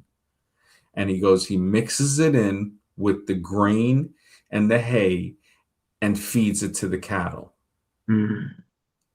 So and that's when we had the term what we call shit burgers, right? Chicken shit fed burgers, because the cattle's eating chicken shit, chicken litter, because they call it chicken litter just to be, Right. more politically correct, right? Christopher says chicken in the UK is pumped full of salt water and bleach. I've heard about the salt water stuff and the bleach. When you cook them, they shrink about 30%. Yep. They actually, they and you know what the crazy thing is? Yeah, and it was definitely cool coming on your show, Missing Mod. It was a pleasure. I they have a thing where chickens would, when you said Walmart had the smaller chickens, I wanted to think maybe they were smaller because they were natural, but that would be assuming that Walmart cares about people. Right. I would say, like you said, maybe they're like the reject chickens. And Planet Walmart, whenever I go there, I haven't been there in a while, but it's just always like a new adventure, man. It's always like a new adventure. I see some of the people in there, and it's depressing, actually. Yeah. It really is. And the other ones that compete with them, just the regular supermarkets. I mean, looking through society, it's just like, man, it just yeah. Let me I see. mean, the mom and pops have all disappeared pretty much, just major corporations run everything now. control all aspects of our society. You know, we're at the mercy kind of. You know. I'm just checking something for I was trying to figure out what antibiotics do chickens and cows get fed that aren't cleared for humans, and they're commonly fed ionophores known as monocin, a class of antibiotics used specifically in veterinary medicine to prevent illness and improve feed efficiency, because these drugs are toxic to humans, but they're Mm, not approved for medical use. So it's like they're toxic for humans, but we're going to feed it to the animals that we're going to feed to humans. yeah. Go figure, right? But critical thinking is not required for that, because you got people that are like, look, man, I don't want to hear that. Just give me what I asked for. And you wonder what role the pharmaceutical industry has in all this. Oh man, they're right. Yeah, they're right there. Yeah. So the ionophores are produced as byproducts of bacterial fermentation in chickens. They prevent coccidiosis, a fatal parasitic gut infection. Oh my goodness. In Mm, cows, they alter bacteria in the stomach to prevent bloating, acidosis, and improve growth. Hmm. So bacitracin is widely given to chickens as well to, oh my goodness, prevent necrotic enteritis. Oh my goodness, it's a bacterial infection. This is like, I don't even know what to say, man. This is like Frankenstein level. Every time I look into it, I find new stuff that's just like, you got to be kidding me. yeah. It's like they got to make us sick, so we'll buy the drugs. You know, it's a vicious cycle they got going here. And they have articles, if anybody cares to look them up, about you know, this is crazy. Antibiotics in meat by Nature EZA research. So Nature EZA research. Antibiotics in meat could be damaging our guts. The New York Times. So they talk about that. And you know, they talk about, do antibiotics given to livestock affect humans? And the antibiotic usage in livestock results in the direct spread of antibiotic resistant bacteria in humans. So, but nobody cares. They're just like, look, man, give me another burger with Yeah. fries. You know, I get the free jab with that. Um, just it's literally, it's shocking, man. I mean, they say that if people taught teenagers about taxes, there'd be a revolution overnight. You know, Probably. yeah. It just David says big pharma destroys human intelligence. It does. It has Yep. been proven. The antipsychosis drugs, yeah, yeah. They even on the yeah, the shrinking of the brain. You know what else shrinks the brain? Porn. Porn. If you look up, there's a book, Your Brain on Porn. It shrinks the brain. So people who you know, who really indulge in a lot of that might have shrunken brains That before. can't be healthy for people to. I mean, how much can you really indulge in something like that unless you're warped? You know what I You mean? got people that were addicts at that. Charlie Kirk was an addict on porn. He Uh, was yeah. really. Oh yeah. Didn't know that. He said that when he got religious, that's what got him off of it. Oh my goodness! I never heard. I'm gonna look that up. I never heard about that story. Yeah, yeah. He said he was addicted to porn. So How was do you get addicted to porn? who That's was so the other weird. one? Dr. James Tour, the PhD guy who's always battling the evolutionist and winning. Um, he's also, he said he was at 19 or something. He had a really serious addiction to porn. It was Oh, crazy, man. Um, Whitechapel Ghost, good to see you, brother. He says, eat the avocado, man. Yeah, organic, of course. You wanna yeah. keep that organic, but yeah, the avocado. is a miracle fruit because it contains a seed. Some think it could be a vegetable, but anything with a seed is basically a fruit. The missing mod says, "Good point on porn. I didn't know that. I did know it ruins your performance." There in the book. Let me see if I got it on the thing. I think it gives you a warped sense of reality too. Oh, that Honestly. too, definitely. Yeah, Yeah. In definitely. this Hey book, guys, I'm gonna drop down. I just want to say thanks, Max, for letting me hey, on. thank you for coming on. It's always Well, a thanks for pleasure. coming on, Golden. Yeah. Thanks, Mr. X. You guys have a good night. All right, you Have a great too. night. In the book in the middle, Nightmare on Sperm Street, in that book, it talks about how the there's one of the chapters that talk about the performance. There was a study of a guy who watched porn for I think 2 years before he got married because he wanted to stay a virgin for marriage. When he got married, he couldn't perform. And it took about the same amount of time before he could get his performance back. And by that time, the wife had divorced him. So yeah, so she, yeah, it gets deep on that. Scribe, what's up, man? Good to see Hey, you. Scribe.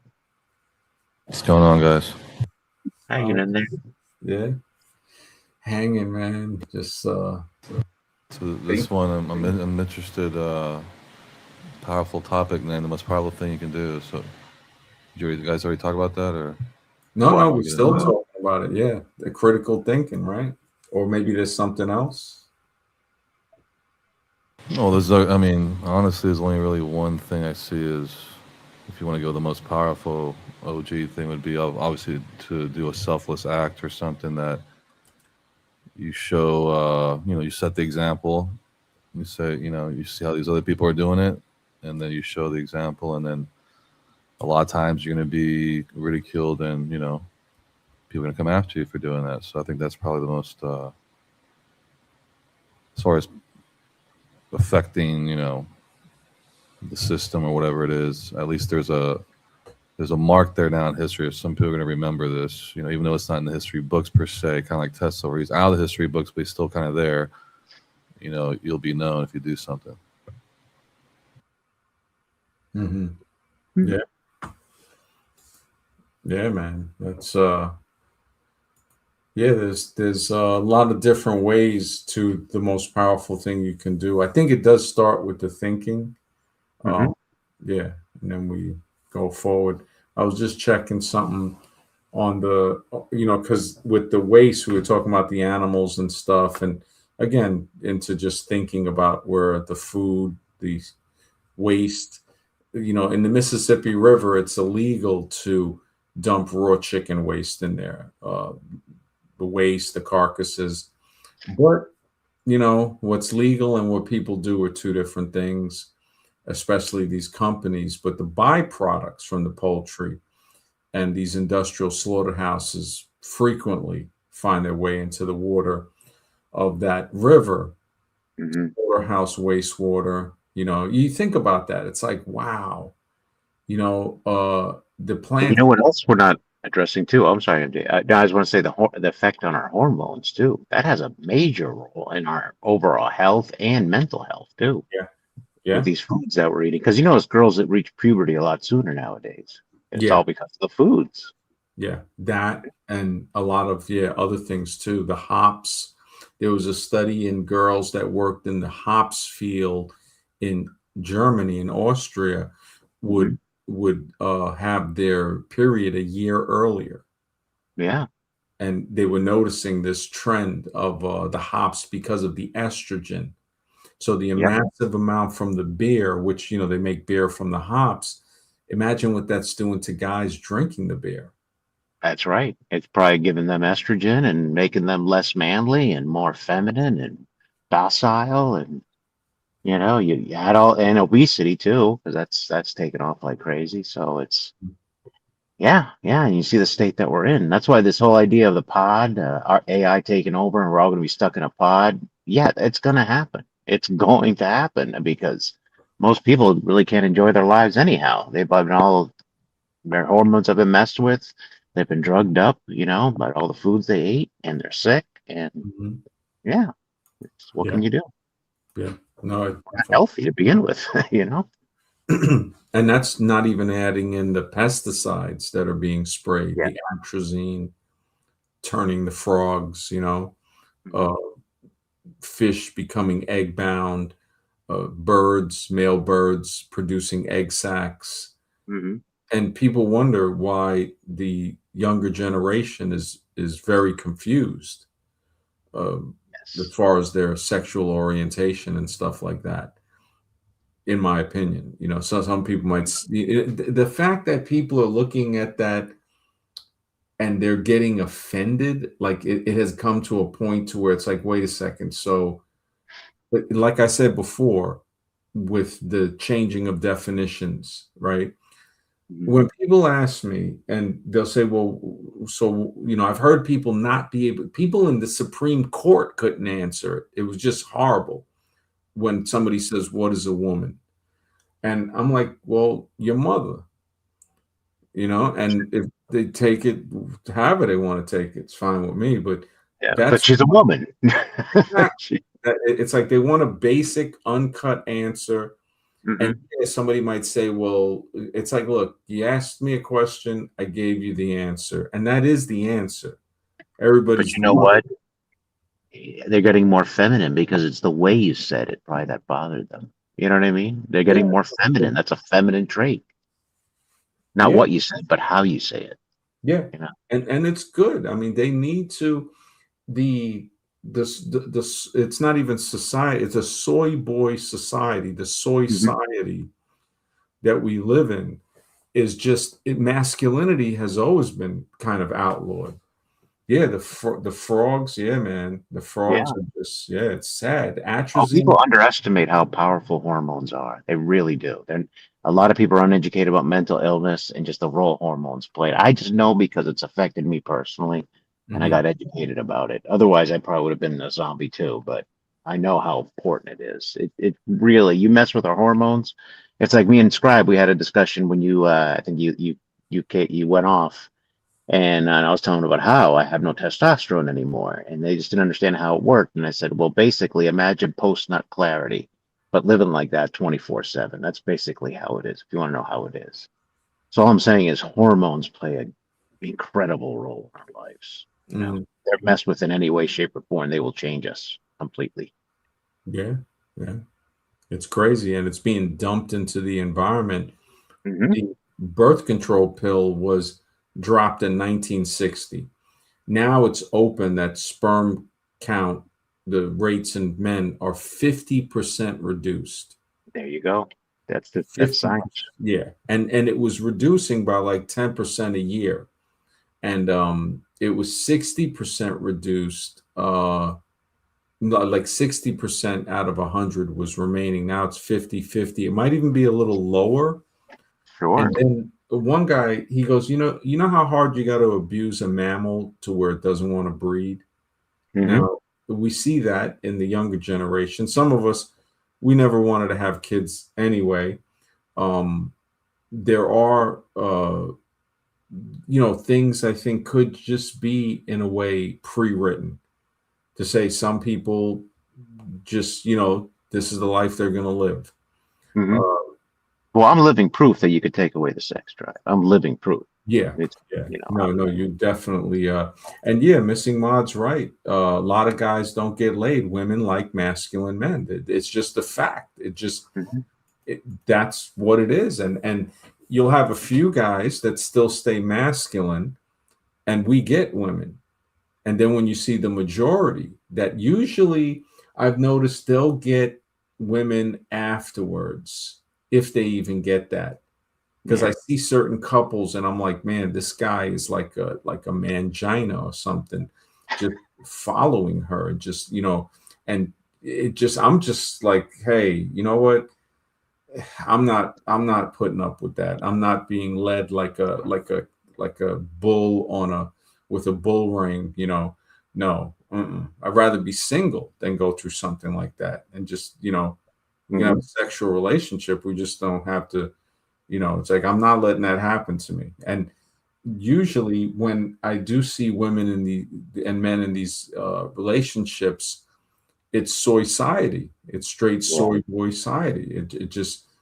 It's sad. It's really sad. What the any bit of masculinity is demonized. And again, like the words, when they say toxic masculinity, there's no such thing. There's toxic behavior. Hmm. And masculinity and femininity are beautiful things. They are not toxic. When somebody is acting toxic, that is not their masculinity. That is not their femininity. That is their behavior. They have toxic behavior. But again, we live in this psychiatric ward called Yeah. America that people, Can I ask you something about that though? yeah. Do you think that the elites, because I think they're in charge of everything, that it's all framework, there's a network running this thing. It's like they know now they don't need masculinity like they did in the past. Basically, the male warrior, the fighter who's going to fight in the wars and defend the country, he was our first line of defense, is no longer needed with technology. So now let's suppress it. Let's kind of get rid of it out of society now that we don't really need men to be masculine anymore. Do you think that played a role into it, the I, advances in technology? I don't think they ever needed masculinity to defend the Really? country. Like, You because know, when we just had muskets or swords, or well, it was sort of like it even World wasn't War the II, technically. masculinity, I think, and it wasn't defending really a country. It was just somebody behind the scene that was smart enough to get two sets of idiots to fight each other instead of figure out uh, a peaceful solution. So whenever we see war, it's disguised as we needed to do that, but what we needed to do was find a peaceful solution because the war is a clear indication of a failure to communicate. And the failure to communicate is not just with the two opposing sides, but to realize that somebody is trying to influence them to kill other people that they personally have no problem with. So they could know these people. They're like, wait a minute, I don't know anybody from what problem? Oh, the people that are telling me that they're here for my benefit are telling me to go kill these other people. Hmm. So when I think of the masculinity I think was more that may have been needed or used was more for the breeding to say, okay, we want to breed Okay. our stock. What if we say this from this point of view? What if you say that I don't want to go to war, I just want unity, I want to get along, we should be able to do this at this point? Mhm. What if they said, well, you think you're here so that you can have a good life? You think you're actually here so you can gain wealth and do all these things and have power, whatever. You think you're here to have just kumbaya and all this stuff. That's what they're going to tell you. It's like, no, you're Mhm. here to work for us, and now you're starting to see it because we poison your food, we enslave you, we do all these nasty things to you. But at the same time, you have the ability to rise up. You are an infinite conscious being. We're afraid that you might learn too much, you might do something, you might build something that we don't want you to build, and set an example. So it's a catch-22 to where it's like, how dare you think this world was put here for you? As in, you're supposed to be having a good time. You're supposed to be getting paid whatever. We're not supposed to tax you and all these things. And in the end, the controllers, whoever's above us, is going to say, "You think you're actually here? You think we're here for your well-being, Mhm. just for you to have a nice life? That's what you think this is? Why do you think we have all these wars? Why do you think we have?" Yeah, That's it's true. the assumption. Brother Ali, bro, thank you for the support, brother. He says toxic masculinity equals closet cells. Brother Ali is on point, man. It definitely. White Heat says, watch The Handmaid's Tale 1990 about the majority of male populace being rendered sterile. Wow. I've heard of that movie, but I never watched it. I got to check that. For many men, the majority of their energy is stolen away by being forced to overwork. Yeah, definitely overworked in jobs that don't stimulate the testosterone. Yeah, and it soyifies them. Missing Mod says, how can you find peace with violent people that don't want peace? It's a really good question. Yeah. That's a really good question. It just, you know what the crazy thing is the ones that don't want peace are the cowards that they make other people, they influence them to be violent under their, and when we look at them we see extreme cowardice. Like just look at the Yes. any presidential candidate, any president has always been a coward. When they try to say that Washington and all these guys, you can go all the way back, and it's just, I I mean, actually think that the World War II, the Germans, they were an excellent example of that oh because yeah, they sent the kids out to fight and the men took off to South America. The exactly, leaders. cowards. And the pink swastika, when Yep. that Catholic priest or that Christian priest made his book, the pink swastika, showing just uh, how non-heterosexual Hitler and the rest of his crew were. Hitler was a pedo, basically. You know, Mhm. if anybody can look up him and the 7-year-old girl that he was basically, I don't even know if the right word is chaperone, but it's like just a creepy older guy with the 7, 8-year-old girl. It's like, come on. And then we see that here in America, that there's a serious problem with that. All of these leaders, not just Hitler, I would say the whole group of them, Stalin, Churchill, you can't trust none of them.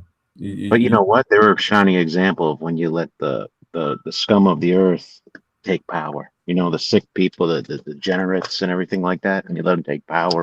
What Mhm. comes of it? You know. Yeah.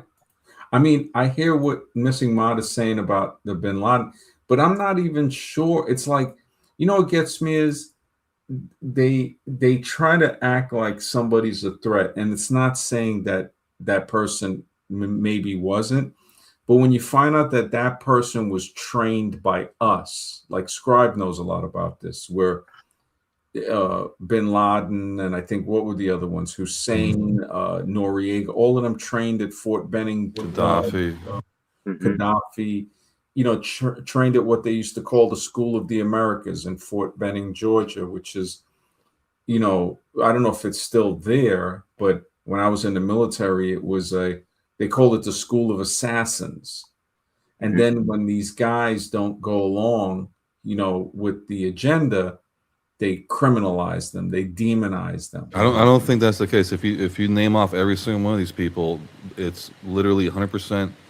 10 for 10 that they'll set them up, they'll pretend whatever, and then all of a sudden they're a dictator. Then all of a sudden they're going to demonize them, go in and take the country over. So they're basically a mole Yeah. implanted into for like Yeah. Panama, Noriega, so Mhm. that they can come in and then take the stuff over to pretend there's a coup d'état or whatever. Oh, we took out Noriega, now we can take over the resource.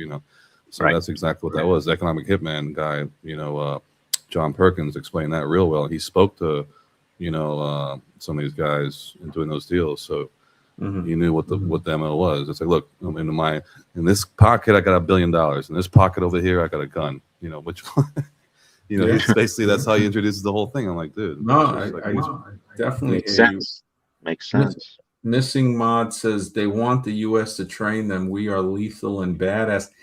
I don't think we're lethal and badass. I think the U.S. is a cowardly country, and I'm a veteran. That it's a cowardly country that won't even feed their poor. So, and I've noticed bullies, lethal badass bullies, tend to try to act that way when it's like you look at the epidemic of grape on women. Women, I can understand why feminism and all of that stuff was so prominent, because when you look at the factor of males that grape women, policemen on top of that too, every day you'll find a statistic of a policeman raping a woman and not really going to jail for it too. Case in point, the presiding officer on everybody, the president, right? The coward in office that paid his way out of rape. So it's not like, oh, he didn't do it. So basically, there's a rapist in the Oval Office. How are we lethal and badasses like that? And I'm just bringing this up for, comparison to say, okay, let's just acknowledge that there's a rapist, an Should we open call him a grapist? Should we call him like the grape? I don't know. Yeah, exactly. Well, Donald grapist. Trump, Yeah. if I was a terrorist, I would want the knowledge of the U.S. military. Well, Yeah, because we're terrorists. So of course, getting trained by a terrorist would be makes sense. Yeah, but who People, funds the terrorists? I That's the don't think question. I don't think people are bad. I think people can be influenced to be bad, Yes. and it can be stopped by not influencing them. The Bible has an explanation of why. I mean, yeah, president is just one guy, yeah, out of a whole bunch. But I mean, if you want to come on and voice your opinion on it, fine. I don't think the Bible is going to tell us how to really live. I mean, or any religious book that preaches hatred toward another person or division, any book in general, whether it be Mein Kampf or the Bible or the Quran or any other book, must be questioned when it preaches division between people, when it doesn't preach unity in caring for one another. Uh, I've always questioned the monotheistic God, not saying that higher powers don't exist, but I've always wondered where the women are when you got the Father, the Son, and the Holy Closet. And then you got this epidemic in every one of those religions with males abusing young boys and young girls and women as well. I would say that women have the upper hand to say that they're not credited with writing anything in any of those books, but it can also go into, it's so sad when you think of the subjugation of women by monotheistic religions, even polytheistic ones like Hinduism and the Greeks and the Egyptians with their whole pantheon of gods, where they give a little more credit because you actually have the goddess in there as well as the god. But these monster religions, that we see today are not really good. And I'm not saying that as opinion. I'm saying, what do I see them produce? War. I mean, you look at the dress up of a Catholic nun and like some of the Muslim nations where they cover up the women. It's very similar.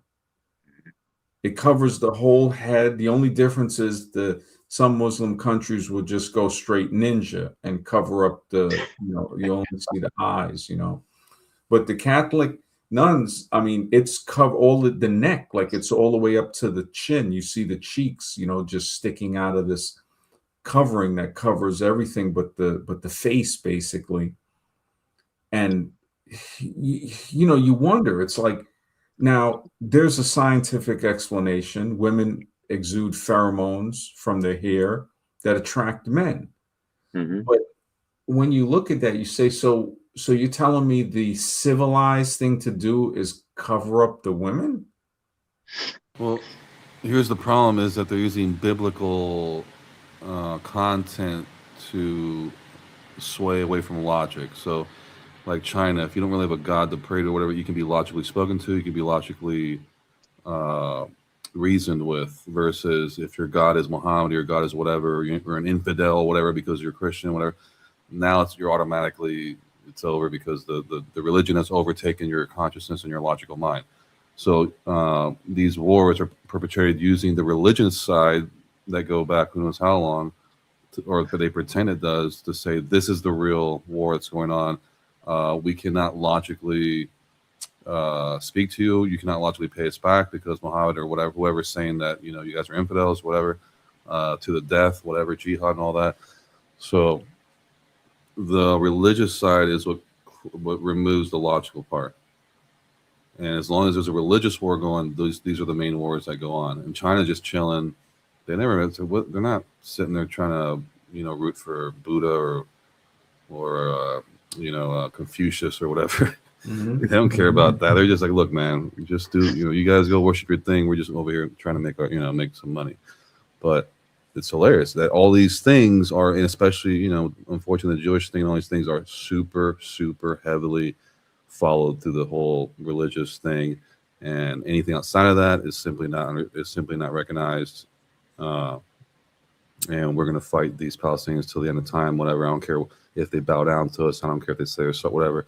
You see, how do you reason with that? These things are hardwired, pre-installed to say these wars are going on forever because they are rooted with this religious context. Mhm. So you cannot logistically or logically go get peace no matter what you do. Yeah, it's a book of war, but also, I think I said it before that if a guy kills for money, he might stop killing when he has enough money. But when a guy kills for a religion, he'll never stop killing. He'll always be a Exactly. murderous Never. bastard for the rest of his days. He'll influence his children to be murderous bastards under the disguise of being nice, but deep down inside, it's based on hatred. And it's really sad. It's based on hatred and oppression. And this is nothing against Christians, Catholics, Muslims, Hindus. I mean, I'm not religious. Even the evolution is a religion. That's one of the biggest beefs that we sometimes get into on this channel, because you have the evolutionists that will come up and say that they're not religious. Meanwhile, they're definitely not scientific. They are probably one of the most professional liars I've ever met, because they try to disguise as if they're not religious. Meanwhile, their whole system is based on believing that things happen that mathematically are improbable to happen. So it's clear. Well, that's why it's your duty to give them a very, very, very simple, non what do you call it? Something that cannot be refuted, especially when it gets ridiculous, like gravity, evolution, that can easily refute these things. There should be some examples we can come up with too.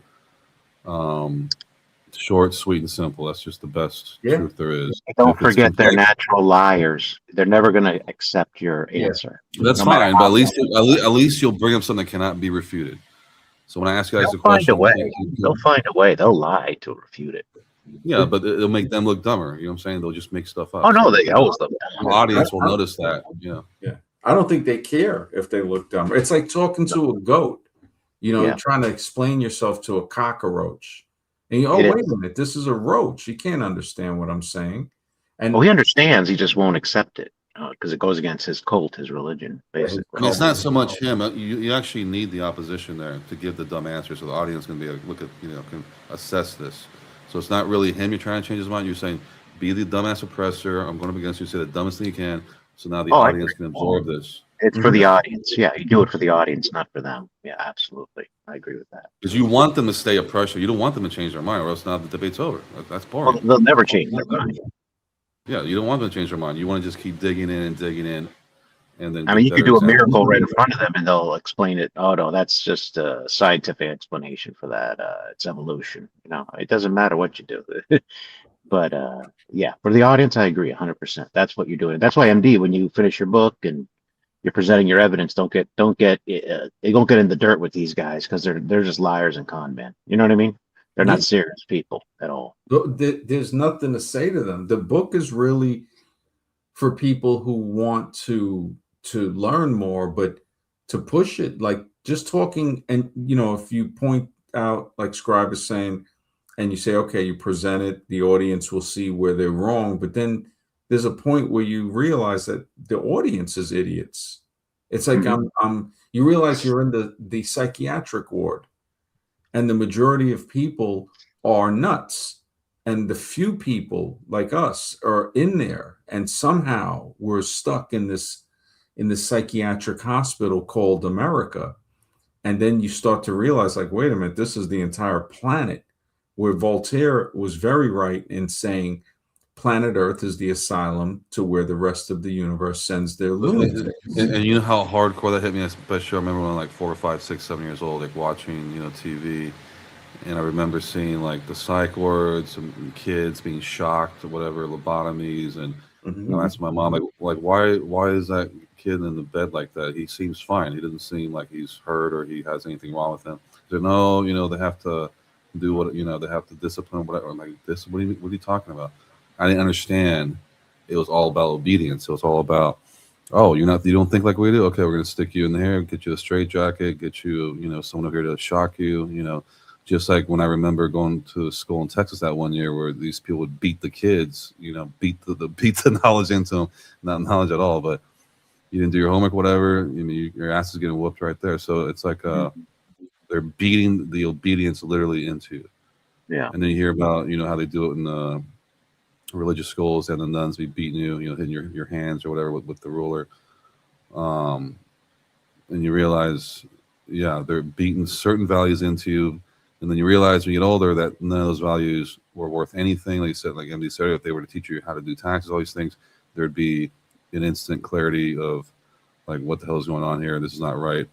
There'd be definitely a rebellion situation going on there, but the fact that they want to beat obedience into you, how to work for other companies as well, as a colleges that when I want to go to college to learn how to do my own business, or especially my Mhm. business on the internet specifically, there was no class for that. There was no class on how to do your own business. All these classes were like business calculus, business administration, business whatever. Oh, you want me to work for someone else? There's no class to actually show me. So once I realized that fraud, I was like, okay, I guess I'm about to show myself, and I, how to use my own mind and use, the search engines back in the day when there was more than just Google. That was awesome. I mean, now it's just Google. It feels weird. It's like we're literally just been shifted into a corner. Okay, only use Google and Facebook and these things over here, and just shut up. There's no more options for you. I mean, back in the day, there were like 20 different search engines. Now, just that. So you're only getting that one. That was the plan from the beginning. Get it down to one of each and use them as fronts. For government. Cover companies that pretend to be public companies, but they're actually very well integrated into the military industrial complex. And again, the AI and everything else is feeding all into this. So assuming all these things, Google, Facebook, Instagram, and everything you can think of, all working together, as well all these AI data centers, all these things that appear to be separate, that pretend to be separate companies, are all actually working together to come up with this ultimate, super AI thing or whatever it is, that they're striving for, and that's why the technology moves so fast in the background. We don't see it. It only happens in the background because they're the ones that run all those integrated systems together. We think they're all separate companies, and the military is just doing its own separate thing. Military is in. It's got its fingers in every single thing there. It's evolving. That's why I say military tech is 15 years more advanced. Whatever. I don't know about that, but I think they have other stuff seen way beyond that. But the point is, they literally invented the internet for us, put us on there, the highway, everything else. So you think they're just going to let you use the internet like that? And there's not going to be any, experimental situation going on. So when you think about them integrating all these powerful websites that have all this stuff and now feeding the AI, now you realize, oh, that's where they're getting their data sets from. And as well as the AI all running together as well, you can only imagine what we're looking at here Mhm. in the background. That's But publicly they're saying, "Oh no, it's still its infancy, whatever." But in the background, in the military, it's like already Skynet, straight up Terminator situation. Go ahead. Did you see MD Scribe that a lot of these old factories now are turning into data centers? It was in the news today. Did you see that? Yeah, I mean, the fact that Zuckerberg wants one that's the size of Manhattan Mhm. already tells me, okay, they want to cover the whole planet with this thing. I mean, if you need that type of coverage for this, and you're just starting right now, that And do you means you're think going they'll to have. build one near Niagara Falls, where MD lives? You know, the New York State area. You think Niagara Falls would be a prime candidate for a data center because Oh, the I'm energy? thinking now they have a reason to use up. If you look at a map on the U.S., you'll see like 90% of the areas are restricted areas, and the areas that Hmm. we can go to, it's like a very small amount. And that's why we're all stuck in these cities everywhere, and then it's very sparse from there. But you'll Yeah, see that they have all this land. Why do they have all this land? What are they doing? but also they're What probably is it? destroying some of these Uh, communities too, making like like some of these communities like turning into ghost towns. You know what I mean? They're just destroyed. There's like immense poverty. People are leaving like crazy. It's probably that was now, planned years in advance for these data yeah, centers. now it's ready for AI, and the AI malls and everything else. Hmm. I mean, That is going to be something to discuss for sure. Yeah, I mean, it's already been set up, so you have to include what you just said right there. As far, okay, where they're going to get all this land, all this stuff. Okay, that's already been set. It's already been set up like that way for a while. Where they're going to do all this and that, and then we realize that it all comes together in one giant, I guess, beast computer. What do you want to call it? One. At the end of the day, when you combine everything together, that's what the outcome. Yeah, that's what it looks like. I mean, definitely, it's going to reshape our whole country for sure. Well, country. I mean, the planet, basically. I mean, humankind itself. Yeah. Yeah, it's just going to. When is it going to stop? That's the thing. I know. I read somewhere it's going to double by next year. But when is it really going to stop? When does the amount of computing? No, there is no stop. The thing is, they let this thing go out. So even if tomorrow, let's say we try to go shut down every data center there is in the world, there's still going to be some rogue ones out there you don't know about underground. Who knows where? So the thing's already been let out. It's already out there. There's rogue ones. There's different ones. People don't even have control over. Well, we know they're not going to shut down any because they're in a race to get to the top. We know that. So that's not going to happen. I mean, the thing was with AI, it's like the second you start that and you start doing what we're doing now, at this point, there's no point of no. It's a point of no return, basically. They pushed us through that, line without letting us know, hey, guys, there's no way to stop this. By good luck with that, and they just walked away, like I'm like, really? So this is we didn't ask for this. Yeah. The crazy thing is, you have this group of idiots known as the evolutionists that will sit here and say, oh, we're just, we're monkeys and we're making our way through this. We're figuring it out as we go along. And these mistakes are just stupidity. They're by accident, because there's nothing else that exists in the universe but us, because we're idiots. And the problem is those idiots are the ones that are in charge of the universities that are polluting the minds of the youth. And the adults are so slaved out in just basically working to try to provide shelter and food for their children that they don't even care. It's apathetic at this point. Yeah, white heat. The brain dead zombies are frozen in the headlights. The masses are feverishly hanging on to what they can in hopes that things will get better. The general public will do nothing until it's too late. And I'll add on to that. I don't even think they'll do nothing when it's too late. The fact that you can see a pedo who's a rapist in the White House openly now, when we knew before they were at least trying to disguise it, it gives an indicator of what it is. I mean, just that fact alone is just like, wait a minute, what are we in? What are we in? For me, it was 9/11. 9/11 was the biggest, kicking the balls, for me ever. The fact that people don't even care about what happened in 9/11. You have people that still believe the official story. You have people that don't even know the official story. We're in brain dead city. And it makes me wonder how many of us can really still think, and how did we wake up? Are we really part of the same population? Because we do think. I mean, it's a straight up Animal Farm. It's like we're like the two pigs that are trying to tell the rest of the flock, like, look, man, they're trying to take us to the slaughterhouse. Don't get tricked. They're pretending that they're going to take us somewhere nice or whatever. I mean, that's exactly what this is. Mm-hmm.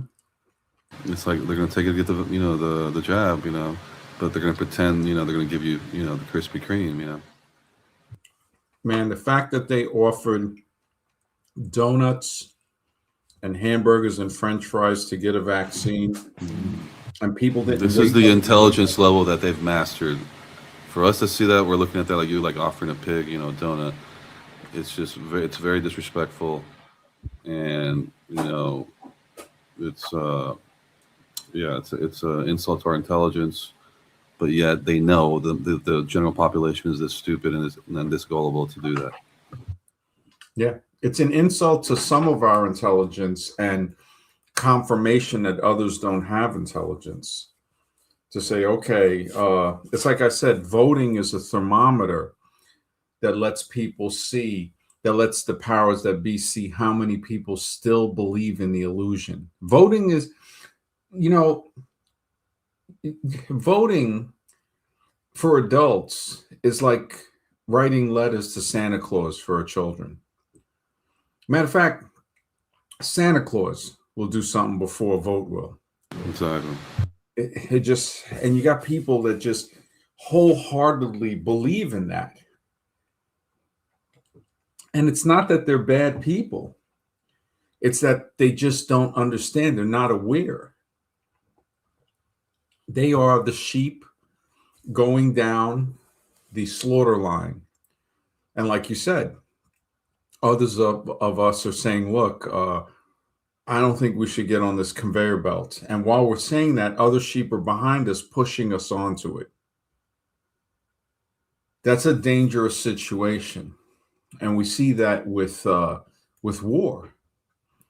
Yeah, they're toast, man. They are toast. Human husbandry. Yep. Then off to the slaughterhouse. That's a good way. Yes. Yep. Human husbandry. Yep. As opposed to animal husbandry. That's a good way to put it. That's a good way to put it. And so there's two terms that they call us, the powers that be, apparently. Surface dwellers, which means that their elite stuff is probably underground, and they also call us useless eaters. So those are the two things that they refer to us as. Yeah. I mean, when you look at somebody who believes in a politician or a political cabinet or even the illusion of government itself, it's like how Nietzsche said, nobody converts to a religion. You have to be sick enough to accept it mentally. And again, it's nothing against people that believe in that. It's that they're mentally ill and this is their crutch. And a lot of times they grab onto something that isn't in their best benefit. It doesn't have their best interest at heart. And it's hard because there's nothing else to cling on to.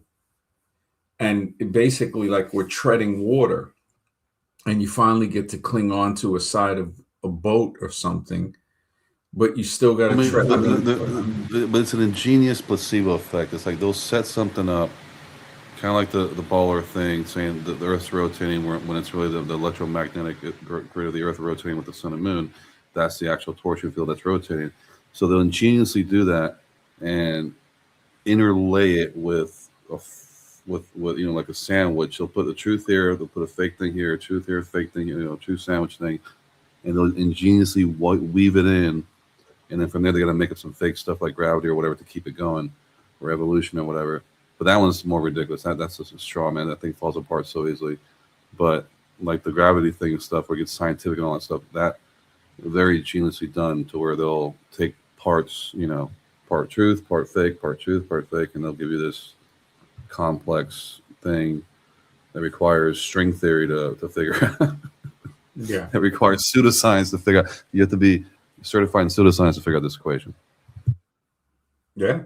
No, it's they are masters of sandwiching in the truth and lies together. It is. White Heat says, I can only hope that I can find like-minded folks like you dudes in my own locale. When it all goes belly up, I grant you, things are going to hit the fan really soon. I think they're definitely going to hit the fan harder, but I think they've hit the fan, and we are like, it's like we're living on bided time or something. It just, you just wonder, it's like, how long till the food runs out? How long,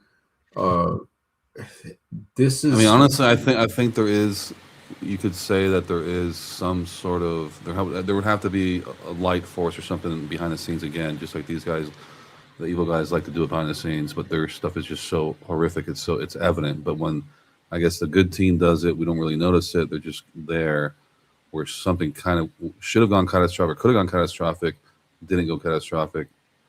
So I think there's a balance, somewhat of a balance there to why everything just doesn't go crazy, completely. Because I can see how things are spiral out of control the way it is right now.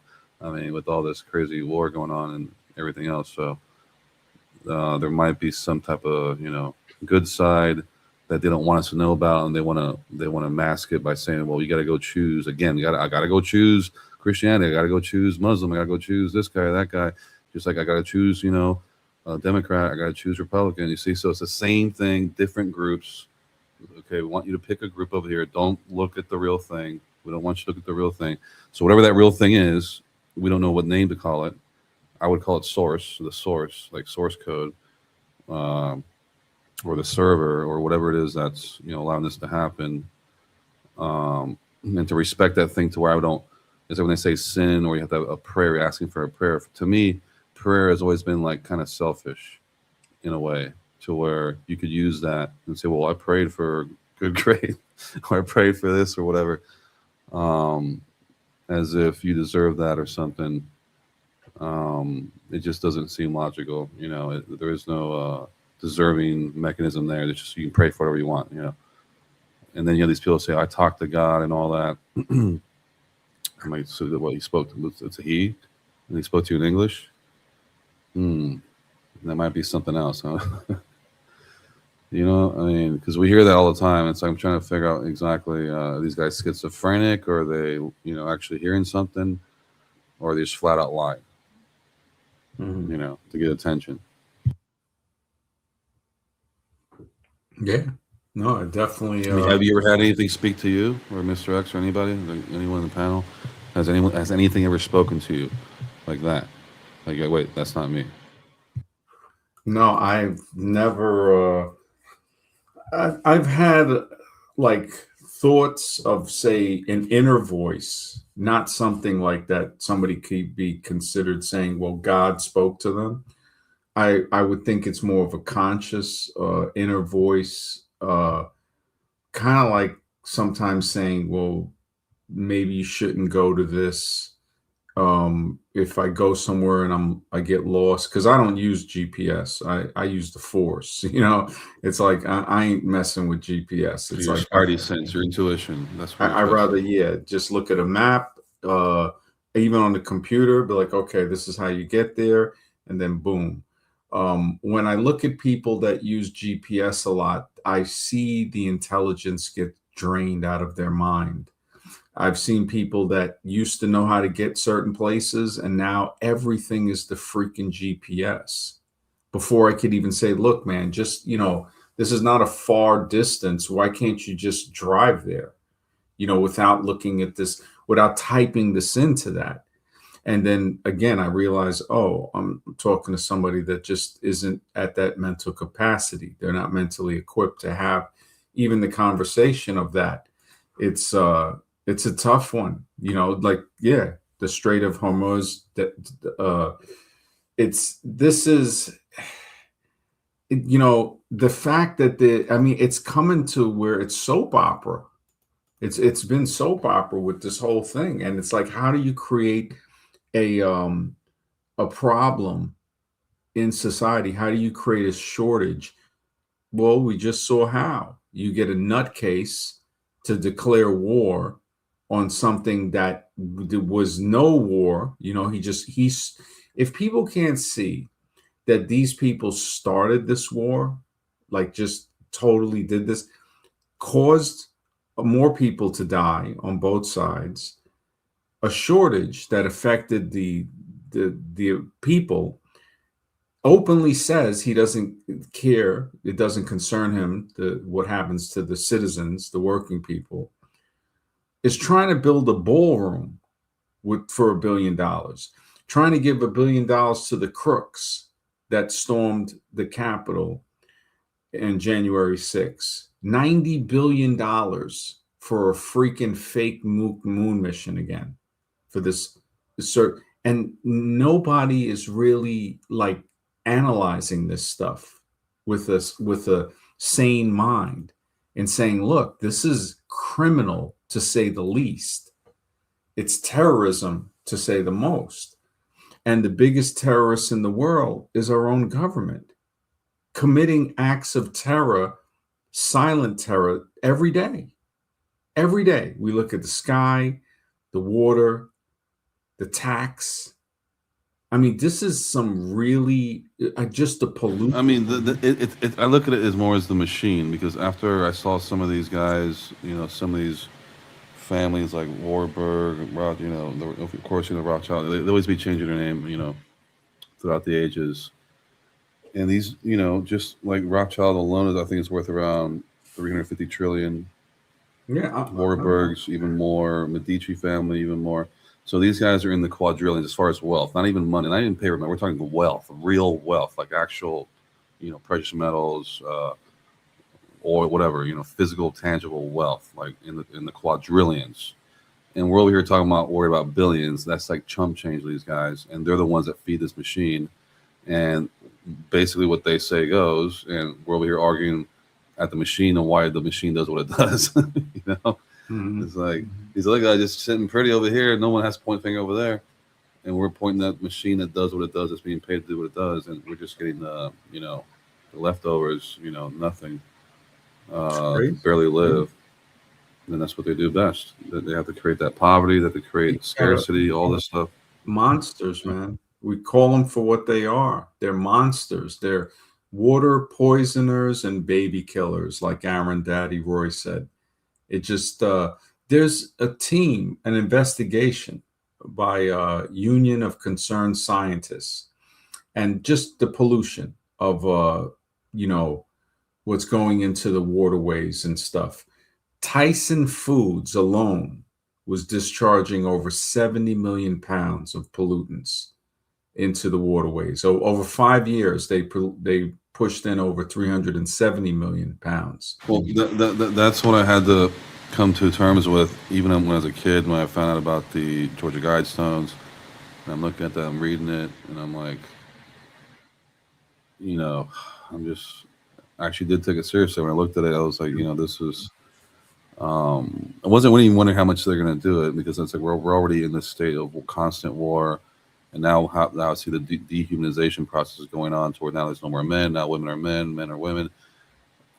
Now I see how they're doing it without so much blatant, just straight up barbaric war and stuff. Now they're doing it through, okay, we're just going to get rid of the birth rate.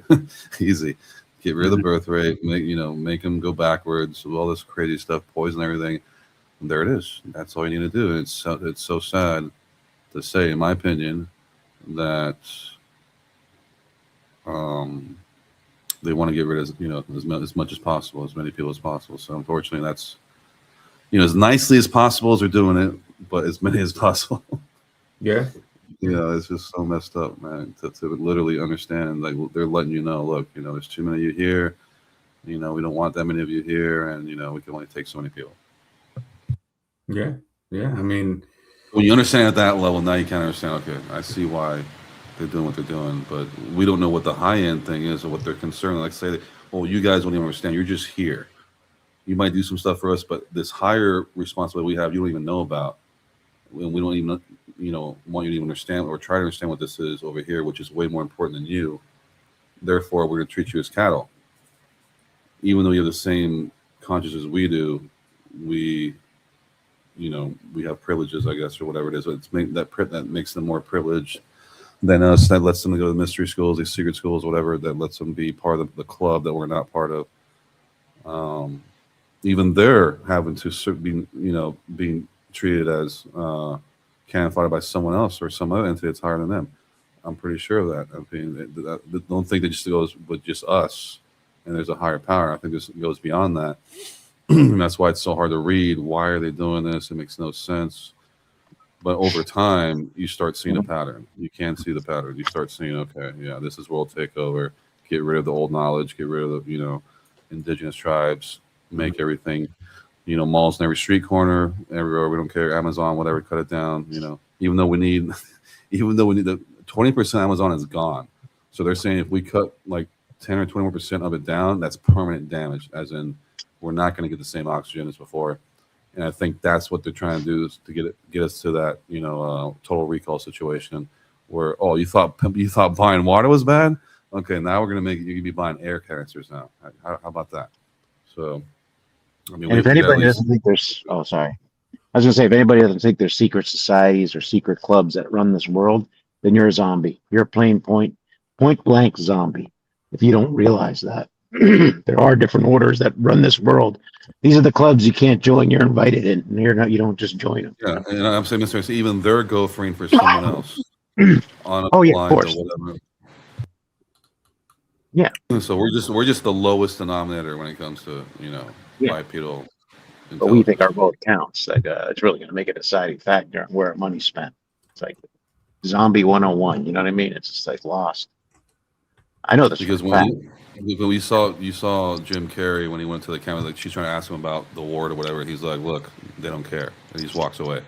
He's like, "FBI ain't gonna talk to you." It's like, "Look, they don't care," and just his face expression, you could tell he was destroyed. Like someone told him, or he saw something or found something out, and he realized, "Damn, bro, I did not. This is." And it's funny, he's in Truman Show, so I mean, Oh yeah. he realized, like, "Damn, bro, none of this matters, man. This is just." It's like, and he starts mocking the Oscar award thing where it's like, oh no, Jim Carrey, whatever and all that. He's like, look, man, I don't really care. It's actually embarrassing. I wasn't even going to show. It's actually embarrassing that people come here to worship these so-called stars.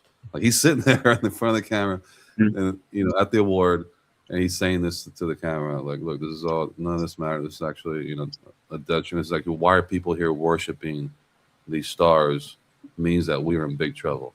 That means we are not focused on what's really going on. Like he was very careful how he said it, but it's like, wow, man, this guy, you could tell he went through it, and yeah, he woke up. So I mean, who knows how long he's gonna last, but it's good. And, people are starting to wake up. But at the same time, it's horrifying. You could tell he was just like, damn, all this stuff was just fake and it wasn't worth anything. Yeah. I don't know if you knew, but this is something that maybe the audience and everybody might find some value in. Wall Street officially began trading water futures. And now they did this in December 2020, but the world's first water future market was launched by the CME Group in the Chicago Exchange, tied to NASDAQ in the California Water Index. So these contracts allow investors, municipalities, and agricultural businesses to hedge against or speculate on the future price of availability of water. So this creation, right, the creation of these futures contracts is based on an index of water prices across major river basins in California. While designed to help farmers lock in prices for the water they need to manage drought risks, the system has drawn significant criticism from environmental groups and human rights advocates over fears of resource commodification. So it has started 6 years ago that water is basically the commodity now, and that I remember somebody saying this over 20 years ago. They said water is going to be the currency of the future. And it was a guy that I think he bought, but stole basically the aquifers. And I think it was northern Texas. And they were saying, well, they were criticizing him. And he goes, well, when they're thirsty, he goes, we'll see what will happen. That he's already on that shitbag American thing of, oh, I'll use my guns and defend us. It's like, hopefully people will put him to the guillotine. And that's what really, I see why the French Revolution happened that way, in my opinion. If people put him to that, great. But when you look at somebody who's hoarding over an aquifer of water and saying that people will have to pay for this, I mean, how horrible can a person be? And then the military's behind it. It's like something has, when you look at the fact that the military, that mindless men will use weapons to defend a monster that's preventing people access to water. It's just the mind control is on another level. A lot of people don't know this. A lot of people don't care. They're too busy going to Taylor Swift concerts and rap concerts and stuff. White Heat says water is every living thing's natural right. They use water for their own various diabolical means. Yeah, they really do. I mean, it is the right for every living thing, but it's also there's a right to protect it from being polluted.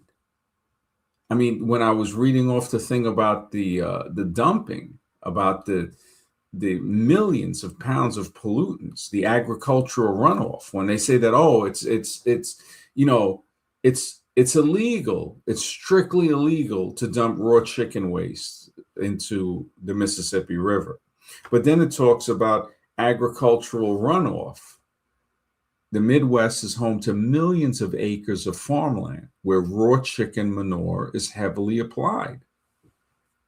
So this crop fertilizer, that's basically manure, when it rains, the nutrient dense waste runs off the fields into local streams and eventually the Mississippi River. So just like they're saying, well, it's illegal, it's strictly illegal to dump raw chicken waste into the Mississippi. Well, we're seeing it rained off into the Mississippi. Raw chicken manure, heavily used. Okay, I mean, and done by exact, precise design. Like we said, they're going to do the Hudson River thing. They're going to put all the toxic stuff. So what happens? Let's say you just so happen to see, or a UFO happens to visit you at your house when you're sleeping or something, and you get whatever, something happens there. Or you see these guys come out. You don't get abducted. You happen to see it there. These guys come out. They say, "What's up?" They leave or something. Next day, you get a knock at your door. These guys in black uniforms, men in black situation. Meaning that anything that happens, you come up with a revolution, whatever, you invent something, whatever, you already know they got something for you at that level. So if you're dealing with alien stuff, you got men in black for you. If you're dealing with new inventions, they got black op teams that'll come out and disable whatever. If you're dealing with hacking, they'll have on every single level to prevent you from this. So I don't say people don't care. I think there's a lot of people that do care. It's just they don't say it and they do it quietly. And when they do it quietly, like you've heard how many scientists have been off. Scientists begin off left and right. We don't hear about it. So there's a lot of these little things going on, except that they have a thing at every level to prevent you from, just like when Tesla, free energy, and then Morgan's like, what? No, you don't understand. My masters have to meter this. You cannot give free energy to the world. You're out of your mind. We have masters to obey. You have to understand this. Tesla, I guess, was a free spirit guy who just wanted, free energy for the world. He didn't realize that there was these demons that had other masters that they had to, appease and took orders from. Also, he was unaware. I mean, why would you give energy to your weapon, to your enemy? So when you look at the innocence or the unawareness of him, it's to say, wait a second, you're working for, you're in a country that's based on evil. And you think that you think everybody's good. You're an idiot. That's what I would tell Tesla, even though he was a genius. It's an innocent thing, but also, he didn't understand. It's sort of like saying, hey, everybody, the people, like, look at the neo-Nazis, right? They want to see everybody who doesn't think like them or look like them eradicated. Why would you want those people to be stronger? No, you starve them to death. There are some people. But again, they're a piece on the chessboard. You keep saying it as if they're sometimes people on the chessboard are sometimes meant to be knocked off the board in order to survive the game. No, they own the chessboard. They just don't want you. It's like having soldiers come into your country and people say, well, it's not them. It's not them. It's somebody behind them. Who said it's your country? Well, let's just say, I'm putting it in the context of our soldiers going over to another country and people not defending themselves against them, saying what you're saying. Well, it's not them. They're just pawns on a chessboard. Well, they're here and they're killing your people, raping your women, because that's what happened in Iraq. And we see it happening in other Middle Eastern wars. And it's like, so they shouldn't defend themselves against them because it's not really them. They're just pieces on a chessboard. It's like those pieces are being used to push this agenda, to commoditize, No. This is not a push. This is not a push. This is a completely precise, constructed, well-oiled, well-flowing idea machine, whatever you want to call it, that is constructed to perfection from the top down, all the way to poverty level, create racism, all these everything is there for an exact reason, and pollution is there for a reason. All these things, poisons, all these things are there for an exact purpose reason. And if any little tiny thing changes, you already know there's a team, an evac team, whatever, emergency team comes in, FEMA, whatever, secret black ops come in to patch it up. The second, whatever. So they got men in black for UFOs. So whatever's happening is exactly how they want it to happen. And just know that the unfortunate souls that are involved in that, I wouldn't call them evil per se. They're just taking orders, but deep down they know. So there is a borderline between the evil because you're working for it. But it's like the protesters. They could be paid protesters, to cause chaos. Yeah, I mean, well, you have provocateurs. So if you know a protest is going on for a certain thing, you bring in provocateurs to create a riot. So you used to get a riot. You have one idiot. You pay $100, go there, throw this brick. It's peaceful now, but this guy goes in there, throws a Molotov cocktail. Next thing you know, riot city. Now, oh look, you see, they're bad. But this is it's bring in martial law. Bring in martial law. But that's a very tiny level. These guys are moving gears globally through the monarchies, through even the ethereal. We're only looking at the physical, the five senses. We don't even know what's going on. I mean, the craziness that's going on is. No, we're going to be watched everywhere we go. The drone technology is just really taking off now. I mean, we're going to have drones on us, face recognition. Of course, if it's not already here, but it'll be perfected for sure within a year or two. And then Jim Carrey would say, "Look, man, you're just not that important. We're not really that important, honestly. We're just here for a ride. We're not that important. Have a say in this. We got to realize that. We think we have a say in this. We don't have a say. We have to follow the rules. Try to say something. Go to the top and see what happens." Yeah. I hate to say it, but we have to be so careful with what we say because it's going to be database now. Everywhere we go. Yeah, now with the data centers and the flock cameras, we've built the security system. The mistake that we're making is we think we can actually make a change. We think the government, the president's actually running the country. We think we can vote. We think all these things are possible. And unfortunately, that's not the case.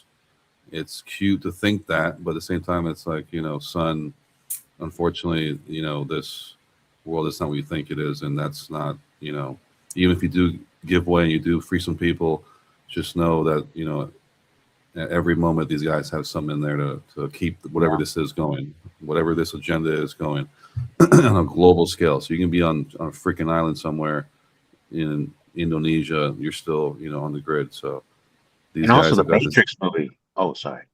No, I was going to say the Matrix movie was so prolific. It's like, or whatever the word is. But anyway, prophetic. The fact that it showed the real world, those cities were destroyed. Well, aren't we seeing that now with these growth in these data centers? They want to wipe out these cities and just put data centers everywhere. So it's like the movie was right. Our cities are probably going to end up being destroyed in place of data centers. So you notice there's no worry about the climate anymore, right? With the data centers? Not at all. Doesn't matter. That just disappeared. It just shows you the level of scumbag liars we're dealing with. I mean, this is the scum of the earth. And it's sad. Nothing to do with the climate anymore. No. Now it's all, 60-mile data centers. With nuclear energy, I might add, all over the place because they need that kind of energy. It really makes you wonder. It's like, so all of this, what? So people could make films and AI pictures? Well, more than that, it's complete utter dominance and control. That's what I'm saying. The applications for this MD is so mind blowing. The more I think about it, to the point where it can literally replicate itself. So you, as a user, let's say 5 years from now, when they have AGI or whatever, you could tell the AI, I want you to replicate yourself or whatever it is. But again, that replication process requires more hardware, requires more power. That's why they're going gun ho crazy on the data centers. It's because the more data centers they have, the faster it can learn. Remember, they're not coding nothing. They're not sitting. A bunch of coders ain't sitting there updating this. None of that. It's growing. So it's growing through a data set as they keep adding more data. That's it. So there's no extra programming going on here. This thing has a mind of its own. It's grown itself larger based on how much hardware you throw at it. It gets bigger and bigger and bigger. That's it. There's no other thing you go in there and change. No, there's none of that. This thing is a full command of itself. It doesn't care what you think or who you are. Look at you as an ant. It's like, what are you talking about? It just needs energy. Yeah. It just needs a crazy amount of energy, and this thing called AI, which still they don't know how they don't know how it works. But I'm pretty sure they know. They're just not telling people. Remember, well, the reason why they say they don't know, and I understand, is because when you tell it to do something, it's never the same exact thing. So you've used it. You can tell it something. Showing us. Remember, this is what it's a render, basically. It's what it thinks at that particular time. You're looking at 40, 70 years ahead of what we see. It's almost unfathomable to think that, but that's the way it is. It's like, right. So now you're going to have fully sentient robots building stuff, doing stuff, and you don't need to be there. You have vehicles doing stuff on, Why wouldn't that be happening right now that we just don't see it? Yeah, in the military side, I already see that happening, definitely. Sure. Yeah, this is right now, where do you think they're getting their drone data from? Ukraine, Russia. And then you have the Israeli thing going on. So they're testing the drones out hardcore right now. Oh yeah. The air artillery is going to be insane. They already use most of these drones. It's going to be a drone war. That's why I said, do we really need men anymore? We got drones and robots to do the fighting. You know what I mean? Masculinity, take a back seat. We don't need the strong and the brave anymore to go out and fight and die. It just, it makes you wonder. It's got to be more than just human. Has to be. I agree. What kind of species will literally at its own detriment allow something like this to happen for an easier quote unquote life?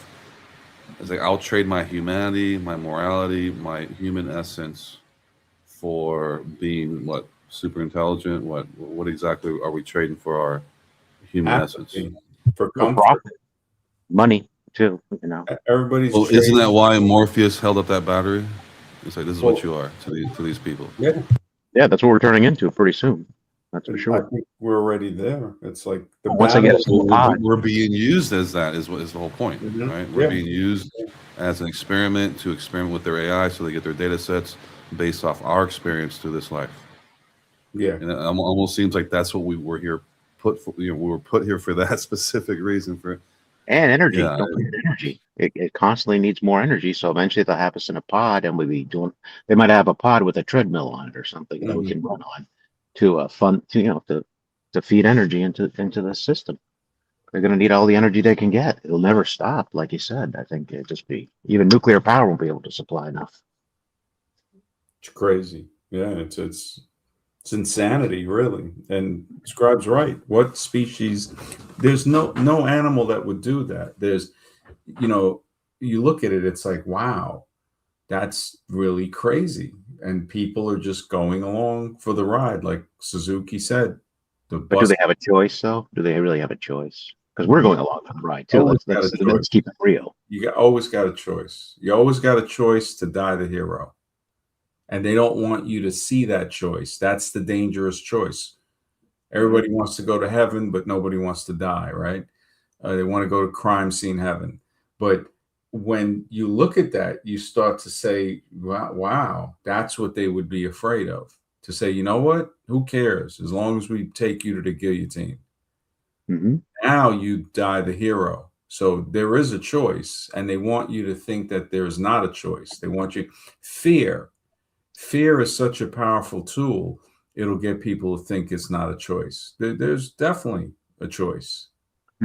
There's definitely a choice. It's just not the choice that the comfortable slave wants, because we all want comfort. We all including are. myself, including myself. Yeah, we're enslaved to comfort. See, that was the difference between a lot of native tribes. They understood that life begins outside of your comfort zone. Your comfort zone is a cage, and we've all decorated our cage. So it's a serious thing, man. It just yeah, it's a lot of 6G human antennas. Yeah, man, a lot of stuff. Yes, the whole thing of what they're doing is very, very, for lack of a better word, alien. To say Yes. that humans, doesn't make sense. Then you got the religions, evolution, religion, deity based, and it's like you can't think around these people. Nothing against them. It's just like they're just so zombified. I mean, yeah, kind of.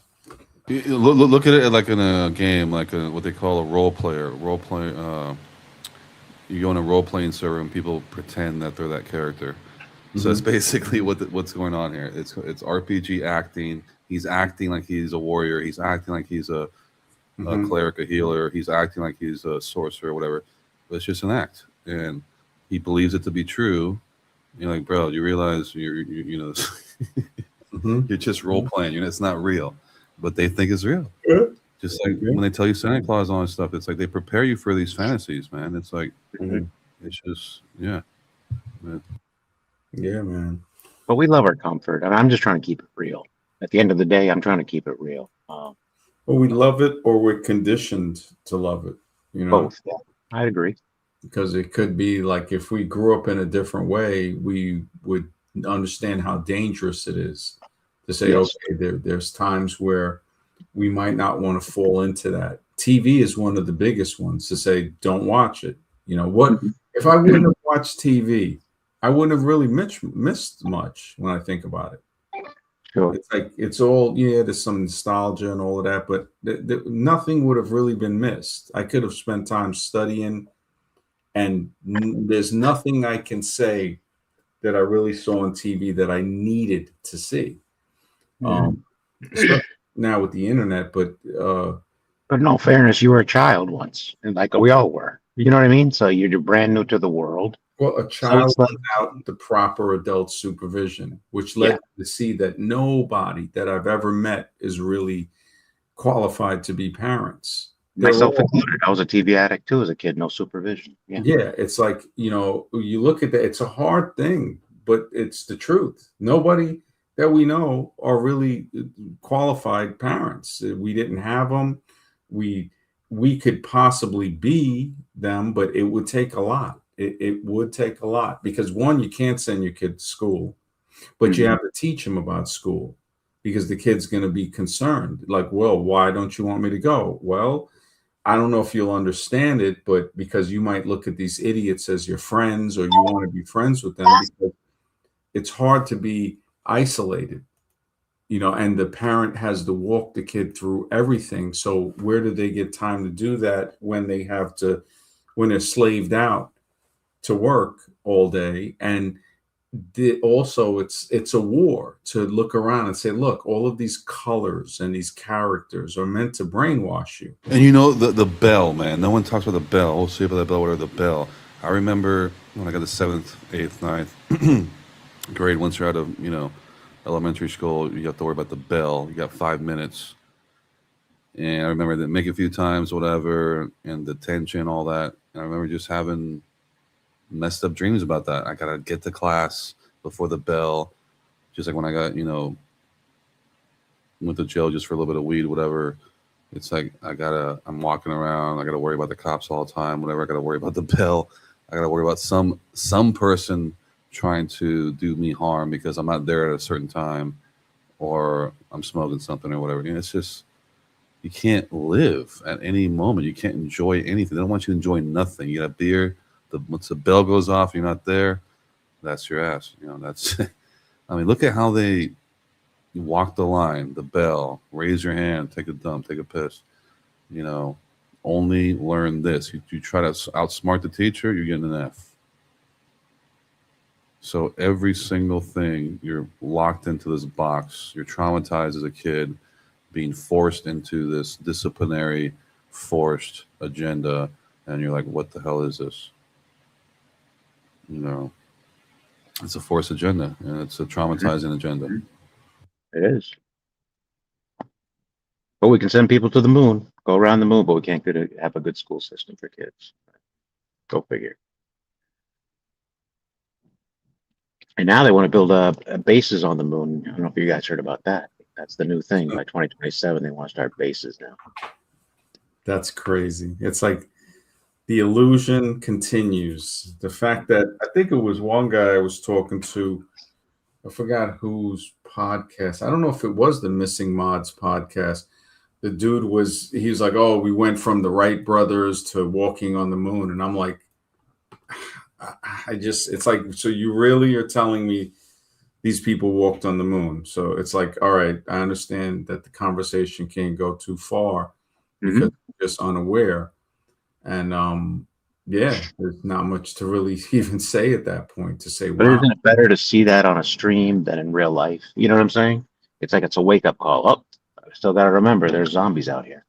You know what I'm saying? Well, yeah, in regular life too. I mean, you're gonna see it, but it's crazy. It's really crazy to see. And the guy was evolution zombie too, in many ways. I look at that like, wow. It's mind-boggling to think that somebody who's an adult, who's a father, and he's an idiot. It's like, wow. Yeah. It's like, so your kids have no chance, basically, because they're going to grow up, wanting to be like the, to idolize the stupidity of the father and Sure. and just Imagine think, the kids going, oh, sorry. yeah, and not think it's stupidity. That's the crazy thing. They'll, no, my father's smart. It's like, really? Yeah. Yeah, it's like, Daddy, they told me in school that I came from an ape. Well, that's true, son. You were an ape once. I mean, come on. oh, You know man, what I mean? they push that so hard. Or even closet God. They're like, no, this guy in the closet created everything. It's like, you got to be out of your mind. So it's either closet God or the ape. It's like trying to sandwich a person's mind in between, two things that are just ridiculous. But yeah, it's, the free thinkers are far and few, but they do exist for now. But we do know there has to be a truth. There has to be a truth out there. We know that has to exist. Now, will we find that truth? I mean, that's another question. But there has to be something out there that is true. Yeah, it's a tough one, man. Yeah, it's about 1:30 here. I don't know if you guys want to stay on. You can. It's all good. It's all good. Yeah, I'm at work, so I'm in. Yeah, it's all good. Yeah. Yeah, I'm gonna head off to sleep, and yeah, tonight, whatever Monday night, I'll think of or if anybody has a good topic, we'll do it definitely. Definitely. Yeah, man. You guys have a great night. Everybody in the chat, thank you for being here, and we'll talk tonight. All right. Have a good night, everyone. Have a good night, Scribe. Good night.